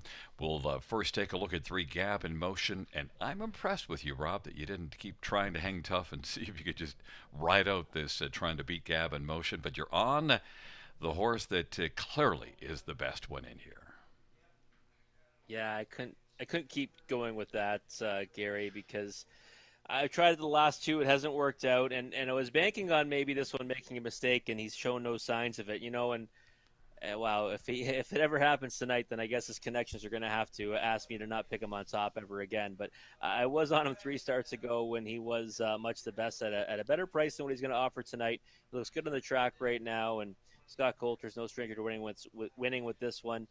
They hooked up for a nice win here on July the 21st. So I was not going to try to beat him again, Gary. I said, you know what? If I can't beat him, join him, and I'm on the bandwagon tonight. And you see in those last 3 starts, and each time he was parked past the quarter, but the field knew how good Gavin Motion was because Still was able to come on and get to the lead. And Gavin Motion 4-5 is clearly going to take a lot of beating it here, and it has looked really smooth the last 2. Hasn't looked close to making a break. Number 6 St. K though is one that you were rightfully on a bunch of times and correctly tabbed that one, and definitely should be the main thread. Does have 6 wins on the year. Has been really impressive in a lot of outings. 5-1. Yeah, 5-1 in St. K right now looks pretty sharp on the track as well, and we've seen this one race really well here at Grand River. He won 3 in a row here, and he's got those 6 wins in the season and hit the board, and 11 of 15. Patrick Shepard's had some serious success with this horse. Has never missed the board except for that first effort at Mohawk Park with St. K. So I think the clear danger in the race is number 6 St. K. But with how good Gavin Motion has been, I think he might be racing for the place spot. Number 5, Olena, is one I think that's tough to take on top. 2 wins during the past 2 seasons, but has hit the ticket often. 6 top 3 finishes this year without a win, and then last year, a couple of wins, but also had 9 seconds or thirds. Olena and Steve Byron, the form's good the last 2, and is one that overall should be a factor for maybe a share second or third. 9-1's a decent price maybe to get underneath Gavin Motion. Yeah, I think so. I think she's one that can land on the trifecta ticket at the bottom end of the Super. Canberra Shy this season 0 for 16. Even Canberra Shy last year, just 2 wins and 21 starts, and now 2 victories and 37 overall. So I think that Olena is one that can land on the ticket. She usually has a knack for hitting the board, and 12-1, maybe she adds some value to the exotics. Number 1, Aim High Hanover, has shown enough that 2 races ago you were on this one to win. Now, it didn't work out, made a break, but certainly there was enough there to look at Aim High Hanover and think that might be a big factor. Got a flat line last time out, inside post position here, 8-1. At least looks like some value. Yeah, she's definitely offering value at 8-1. She's a nice mare, in her own right, and I think that she's one that will be able to do well, at this level and maybe even beyond. But she hooks a couple of tough ones tonight in Gavin Motion and St. K. So, pole position to work from, flat line now under her belt. Second start, Mitch Tierney. I wouldn't be surprised to see this one, get a pretty big piece of it.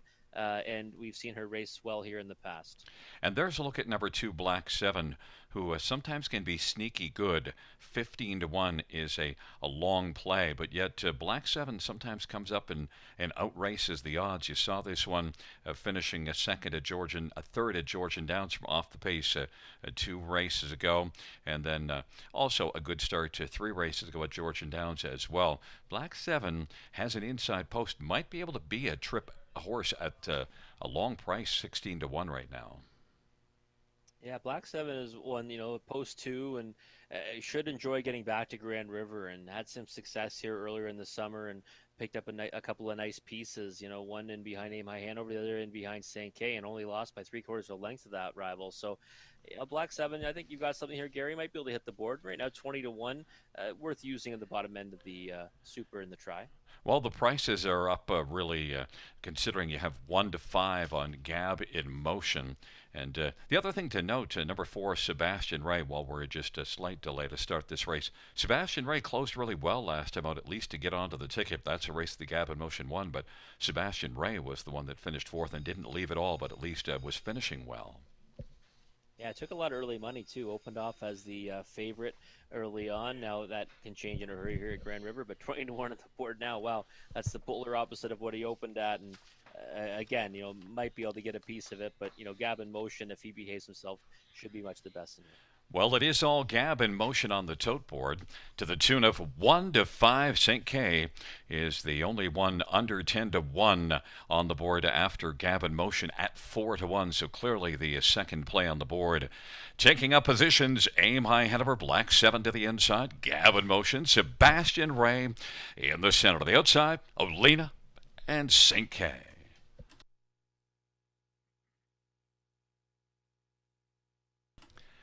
It is a field of 6 for race number 9.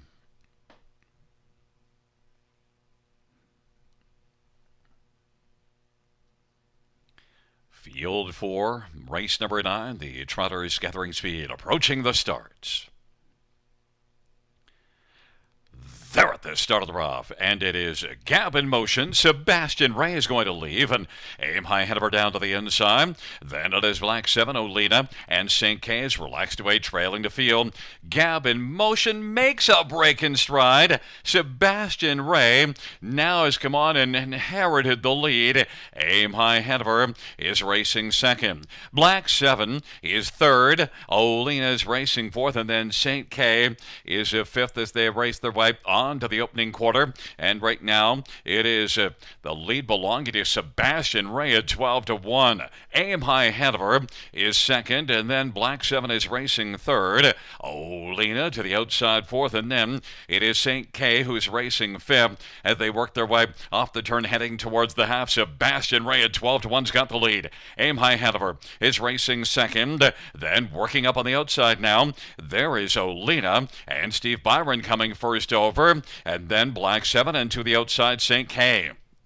They work their way on past the half of a 29 and 4 opening quarter. 1 minute, 4/5 the halftime, and a 31-second second panel as they work into the backstretch. Sebastian Ray, Olena to the outside, now has come on and is only a half length back. Then Aim High Hanover is on the inside. There goes St. K, rolled out 3 wide. Black 7, St. K is coming hard now and is 3 wide, but down to the inside, Sebastian Ray. It is Sebastian Ray and St. K.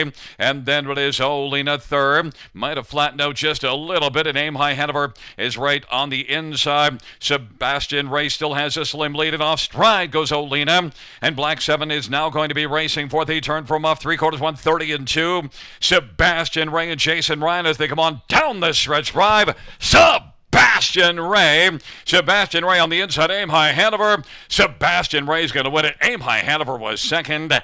Then third is between Black 7 and St. K, 159 and 3, the mile time. Sebastian Ray, the last one mentioned factor, gets the job done. You mentioned took a lot of money last week, and then this week did not get all the action, and 12 to 1 scores. It's been a night of prices, Rob. It has been, and Gary, wouldn't you know it, I play against the Sword Gab in Motion in his last 2. looking to get a big price down, and then this time around, I jump on the bandwagon, and he goes out and breaks stride. Which I mean, listen, he's a horse that can be a little bit quirky, that's for sure. And last time that Scott Coulter drove this one, he broke stride, and he did so again tonight. This time went on the engine and looking comfortable when he did it. So 1-5 blows up, and we've got some big prices all around in this. I think I hear your phone ringing. I think that's Tony O'Sullivan calling you, Robert. Yeah, I think he's going to call me and say, "Listen, can you please not pick my horse anymore?" Or because when you don't, the horse goes out and wins. Oh, well. Que sera, sera. And this is an interesting one here with Sebastian Ray. Was very legit. Actually left well this time because last week did not leave. But that was the difference for Sebastian Ray. Was forwardly placed and then inherited the lead and knew what to do with it. Yeah, it was a nice effort from Sebastian Ray, and I really thought the St. K was making a nice move and going to come around them, but Sebastian Ray would have none of it. He turned that challenge away as well as the challenge from Molina, and then even Aim High Hanover of a perfect trip couldn't get to him. So he was well meant tonight. I don't know what would have happened if Gavin Motion didn't make that miscue, but in any event, he did, and we've got ourselves some real nice prices in that superfecta. Well, coming back in front of us is Ricky Bobby, Jason Ryan. Number 4, Sebastian Ray, a 4-year-old Sebastian K.S. A big gelding owned by a numbered company from Ottawa. Jason Ryan, the winning drive. It's and the trainer as well. Second win this year, third lifetime. 159-3.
Ninth race payouts for Sebastian Ray.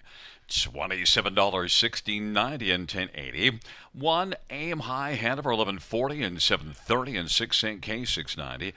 $2 exactor $133.90. Dollar try $257.35. Super $1,695.20.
Ninth race, order of finish from the top, 246153. That's 246153.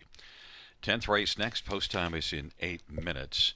Also, fans note there is racing action this Monday, Labor Day, at Grand River Raceway. So remember that originally Labor Day was not on the calendar, but has been added. So if you want some harness racing excitement this Monday, it's going to be right here. A marvelous Labor Day Monday at Grand River Raceway with a post time of 6:30 p.m.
Well, fans, we are 6 minutes to post time for race number 10. We're going to be joined with Robert Reed Jr. to take a look at the 10th race. But, Robert, I should mention racing action this Monday at 6:30. But also, I wanted to give you kudos. Off air, we were talking with Natasha Day winning 2 races this evening. I talked about Doris Day, and then I said, oh, I'll bet you Rob for certain doesn't know who Doris Day was. And you shocked me. You knew. Well, of course. How do I not know who Doris Day is? I mean, I did go to film school, Gary Guy, but you didn't know that about me. So I'm well versed in who Doris Day is. I mean, I'm not like someone who is an expert on her work, but I certainly knew who she was. Well, que sera, sera. Hey, listen, look, you went to film school, and I barely went to school. I was only a part-timer even when I did go, but that's why we pay you the big bucks for all the expertise. Well, there has been much expertise tonight. Tonight, like I said, Fabulous Friday turned into Freaky Friday in a hurry this evening. But I'm excited about, a Labor Day card. Should get, a lot of people out to the track hopefully on Monday. And maybe we'll, see some big pools on that holiday. You'll have to study it up then for this coming Monday because we need to come back firing on this Monday, Labor Day. Labor hard this weekend. Get those picks firing. Yeah, I need to sharpen my pencil because I need more winners than we've had tonight. That is for sure. But I'm feeling good about Monday. Big weekend of racing action. Going to enjoy that first, and then come back strong on Monday night here at the River.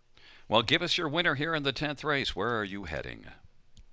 Well, I am a big fan of number 5, Spittin' Chicklets, and I noticed, Gary, that there's one person alive in this pick 4 wager, in the late pick 4, and that ticket is paying handsomely indeed, over $3,700 for a 20-cent ticket.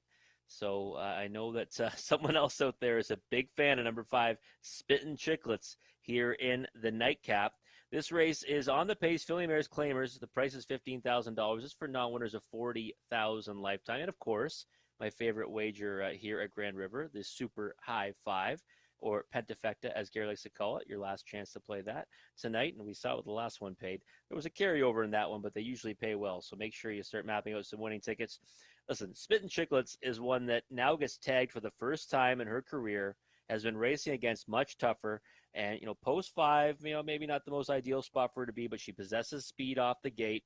And I expect her to go forward tonight with Jason Ryan. And I've always liked this horse. A winner two back and now winners a two at Georgian Downs. Won a nice mile on that occasion, 54-1. And, was racing in the OSS grassroots, and she ended up finishing third in her last try at that level. But I think she found it a little bit tough. But look at those horses she's been racing against: Goodnight Moon, Andra Day, Amini, some really tough ones in there. And I think that she's going to love getting into this condition claiming event. And for second, I went to number 9, Woodmere Roll Lily. Hard to not like this one. Was a winner at this level last time and has hit the board in her last 5 overall since being claimed by Richard Moreau, and gets the trailing post to work from. Shouldn't get away too poorly, I wouldn't think, behind Wildcat Delight. That one should be pushing early on. So 9-2 on the board on Woodmere Roll Lily, a horse that just won in this class last time and was second. They were stablemate Something Royal the time before that. I think it's a pretty good price right now. I thought she'd take more support than that, that's for sure. Number 3, Czar EIP is one that, you've got to respect this one's chances. Coming from Mohawk Park, racing and condition claiming events there, has been getting pieces of it, finished third in her last 2 at long odds. And now you get, a relatively inside post with Colin Kelly. Should be, trying to get away somewhat reasonably well off the gate, but I don't really think she's got a ton of gate speed. So it'll be interesting to see where she gets away. 3-1 on the board on that one. Kaylee's Real, I think, has a chance. Number 6, 13-1 on the board on that mare right now. We've seen this one race here earlier in the season and do pretty well over this surface. So wouldn't be surprised to see her get a share of it at a big price right now. And number 1, Wildcat Delight. Well, pole position to work from. Getting tagged in the condition claimer, should get every chance from the rail with Austin Sorey. 9-2 on the board, should get a share of it. We'll come back and do it one more time with Gary Guy before the finale in just a few moments.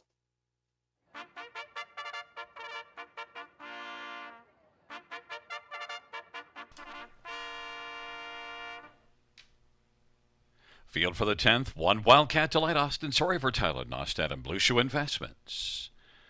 Number 2 is Transcendence, Pat Hudon for Gary Kingshot. 3 is Sorry IP. It's Colin Kelly for Jean Tournier and Felix Boulanger. And Enrico Vigneault. 4 is Big Diamond, Robert Shepard for Isabel Darvaux. 5, Spittin' Chicklets, Jason Ryan for Bruce McDonald and Martin Stables. Number 6, Kaylee's Real, Travis Henry for Melissa Lambrou and Ellie Bale. Number 7, Can't Stop the Feelin', Scott Kohler for Braden Reibling. 8 is Land of Paradise, Ryan DeRoche for Scott McNiven and Thomas Broadhurst and Bradley McNiven and Shirley Griffin. And number 9 is Woodmere Roll Lily, Brian McDonough for Richard Morrow and Norman Beausoleil. It's a field of 9, race number 10, the final dash featuring the Pentafecta. And right away, we'll get to number 5, Spittin' Chicklets, as Ricky Bobby, Jason Ryan tries to score in back-to-back races. And, well, this one was really good at Georgian 2 races ago. And that was a pretty solid effort in against tougher last time at Georgian Downs. Should fit really nicely here, Rob. I think so. Spittin' Chicklets is one that I've always been fond of, and she's one that does possess gate speed, but I think she can also, have some versatility out there, and might be able to, have her way with this group, really, because her first time she's been tagged in a condition claimer, and she's having a good season. 0 for 11 last year. She's hit the board in 5 of 9 this season in her sophomore year, and was racing against really tough rivals for the ones where she didn't hit the board, and that was in the OSS grassroots. So I just think she looks like she should be pretty strong against this group. And 2-1 on the board, I'm not surprised. And somebody out there right now is awaiting this race anxiously with a pick 4 ticket alive, paying more than $3,700 for just 20 cents. Well, number 9, Woodmere Roll Lily, is one that might upset that fan. Woodmere Roll Lily, trailer post, but there appears to be some gate speed on the inside. Excellent form. Yeah, Woodmere Roll Lily is the one that is the now horse in here, and she's been racing at this level and doing really well. She's finished in the top 3 in her last 3 starts here at Grand River. She was a winner last time when her stablemate finally wasn't here, and that was actually also eligible for the class tonight, Something Royal. And raced well at Georgian Downs before that, so has not done nothing wrong since entering the barn of Richard Moreau off the claim, and I would say is the main danger in the race to number 5 Spittin' Chicklets, and right now sitting at 5-1 on the board. Now the fans think maybe 3 Zari IP might be the main danger. 2-1 co-favorite. Does this one have gate speed to take advantage of post 3? I haven't really seen that from her at Mohawk Park. Maybe we'll see it here against some, softer company in this condition claimer. But that's my biggest concern with this mare, to be perfectly honest. And she's 0 for 8 on the season. She's picked up some pieces. And, the one thing, too, I always kind of consider is, well, her last 2, she finished third in each of them, but she didn't really get much support on the board, 20-1 and 13-1. So I think she's over a bet right now at 4-5. I don't think that she, I think she definitely has a chance in here, but I would not get too excited about 4-5 on her, that's for sure. Right now, the one you could get excited about at 16-1 is Kaylee's Reel, because that's a really big effort. July the 26th at Mohawk, 52-4, battled hard, and then last race to August 16th, 54 a mile. Kaylee's Reel, Melissa Lamoureux and Travis Henry. That's a nice price. Yeah, big price on Kaylee's Reel, and she's a mare on the big side, I think, and it'd be interesting to see how she comes back to Grand Rivers. She likes it here. She was racing here earlier in the season. 16-1. Listen, you can't go wrong at that number. I'm not sure if she can win from post 6, but she might be able to land in the high 5. And then down on the inside, 1 Wildcat Delight. We mentioned how the 1 always seems to find its way onto the Pentafecta, and did in the 6th race. Sent up by Tyler Nostad, Austin Sorey should provide a bit of gate speed on the inside, 7-1. Rock solid connections, and pole position. They're not going to waste this spot, I don't think. They're going to be blasting out. I would certainly think so. It's 7-1 on the board. The price is right on number 1 Wildcat Delight. Well, right now, it looks like the price is right for you on 5 Spittin' Chicklets. It's 7-2 as the fans are on my top. 1-3 Zari IP, 4-5. It's Wildcat Delight, Transcendence, and Zari IP on the inside. In the center, Big Diamond and Spittin' Chicklets to the outside. Kaylee's Reel, Can't Stop the Feeling, and Land of Paradise, the second tier. Woodmere, Row Lily.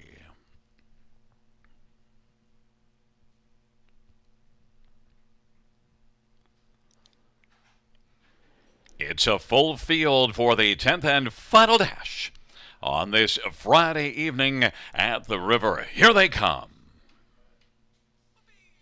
Field for the 10th race. He's at the start of the round. Big Diamond with a big early effort. On the inside, Wildcat Delight. Transcendence and Spittin' Chicklets as they drive on into the turn. Widmer Row Lily now is rolling 5th. This on the outside, 4th is Spittin' Chicklets. And then it is Zari IP, who's 6th in front of Kaylee's Reel and Can't Stop the Feeling and Land of Paradise. But right now, Big Diamond at 24-1 on a night of long shots has got the lead in the final dash and is in front right now by about 2 1/4. Wildcat Delight is second. Then third is Transcendence and Spittin' Chicklets in front of Woodmere Row Lily. Zari IP, Kaylee's Reel, Can't Stop the Feeling, and Land of Paradise 28-1 the opening quarter.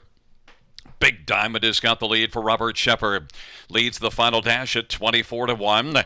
Wildcat Delight is in tow in the pocket, getting a delightful trip. And now here comes Spittin' Chicklets on the outside. Transcendence is still in the front, grouping on the inside, about 3 or 4 off the lead. Widmere Row Lily is rolling on the outside on the back of Spittin' Chicklets. On the inside, Zari IP. Then racing on the outside, Kaylee's Reel is racing 7th. Can't Stop the Feeling and Land of Paradise. Off a 57-3 halftime. Big Diamond continues to motor on the lead, and Wildcat Delight wants to pop out right now. Wildcat Delight is going to challenge Big Diamond, and Wildcat Delight has come on and taken the lead. Wildcat Delight, Big Diamond, Spittin' Chicklets is getting a little closer now. Spittin' Chicklets is going to grab second, Big Diamond third, and then racing fourth is still, as they race in the final turn, Woodmere Row Lily, and now Transcendence has moved up, and Transcendence is coming, kicking in late Kaylee's Reel. 3/4, 126-3. And it is Wildcat Delight on down the stretch drive to come. Wildcat Delight. And Austin Sorey's going to win it. Spittin' Chicklets a closing second. And then they're all there for third, but it did look like it might have been Transcendence. 3 others across the track as well. Woodmere Row Lily and Land of Paradise and Kaylee's Reel. 156-1. Wildcat Delight. wraps up a wild night. You know we couldn't have had the favorite win, the final dash on this evening, Rob. Wildcat Delight was delightfully good. Yeah, it was a great steer too from Austin Story to secure. Leave out hard. We knew this one to be leaving out, left out, secured the 2-hole trip, and then knew the right time to move and went around Big Diamond. And at that point, it was race over. Just had a monstrous lead and was shut down at the wire. Spit and Chicklets ended up closing the gap a little bit, but I don't really think it was ever going to happen for that one. I think it was a decent effort, from the first over spot to finish second. But Wildcat Delight, pole position and, went off at an overlay in here. And that was a nice move by Austin Story because some drivers might have wanted to stay on the back with the pocket trip there, but you're in behind one that was 24-1, and he knew he had a live horse and got out, and it proved in the lane that he had tons. He was live. Yeah, he was for sure. And it was just a real nice effort from Wildcat Delight. Another one that it was facing easier, and I went to Spitting Chicklets, and I like that horse and have no issue with me picking that one. But yeah, Wildcat Delight, nice effort from that one. And Transcendence, one that we see a lot of these Gary Kingshot horses that are kind of trending in the right direction. And Transcendence looks like he ended up finishing third, or she finished third at a nice price. Yeah, 40-1 on Transcendence. If Transcendence managed to hold on to third, which I think is what happened, and then there it is, Transcendence. Whitmer Lily actually wasn't quite as tight to Wildcat Delight as you might have liked, but still managed to pick up a fourth. Kaylee's real close to finish fifth. Yeah, Kelly's real decent effort. I think she's a pretty big mare, and she got a share of it 10-1. Woodmere Lily, I don't know if that was really her best effort tonight. She wasn't really on the helmet of Austin Story and Wildcat Delight off the gate. We'll see what she does next time. It is a 1-5-2-9-6 on a night of payoffs, a 40-1 shot. Third in the high five, should continue that. And back in front of us is one Wildcat Delight, a 4-year-old Bettor's Delight Bay mare, owned by Blue Shoe Investments. Chatternostat is the trainer. Austin Story, the winning drive. It's the fourth win this year, 8th lifetime. Wildcat Delight, 156-1.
The payouts for race number 10. 1 Wildcat Delight, 874.20, 385 Spittin' Chicklets, 350, 270, and 2 Transcendence, 1290, $2 exactor, 35.20, dollar try, 162.05.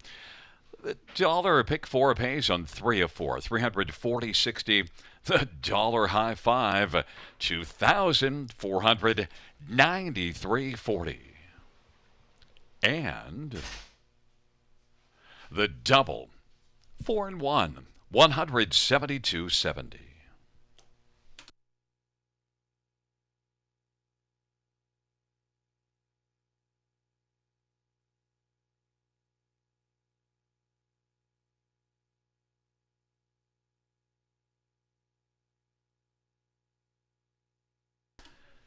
The 10th race order finish from the top. 1, 3, 7, 8, 2, 5, 9, 6, 4. That's 1, 3, 7, 8, 2, 5, 9, 6, 4. Well, fans, that does conclude the live harness racing program for this Friday evening. Note that racing action is available this Monday, Labor Day. Our first dash on a Monday, 6:30 p.m. Buenas noches, amigos. Good night, everybody. Good night, Christine. Good night, Gary. Good night, Robert.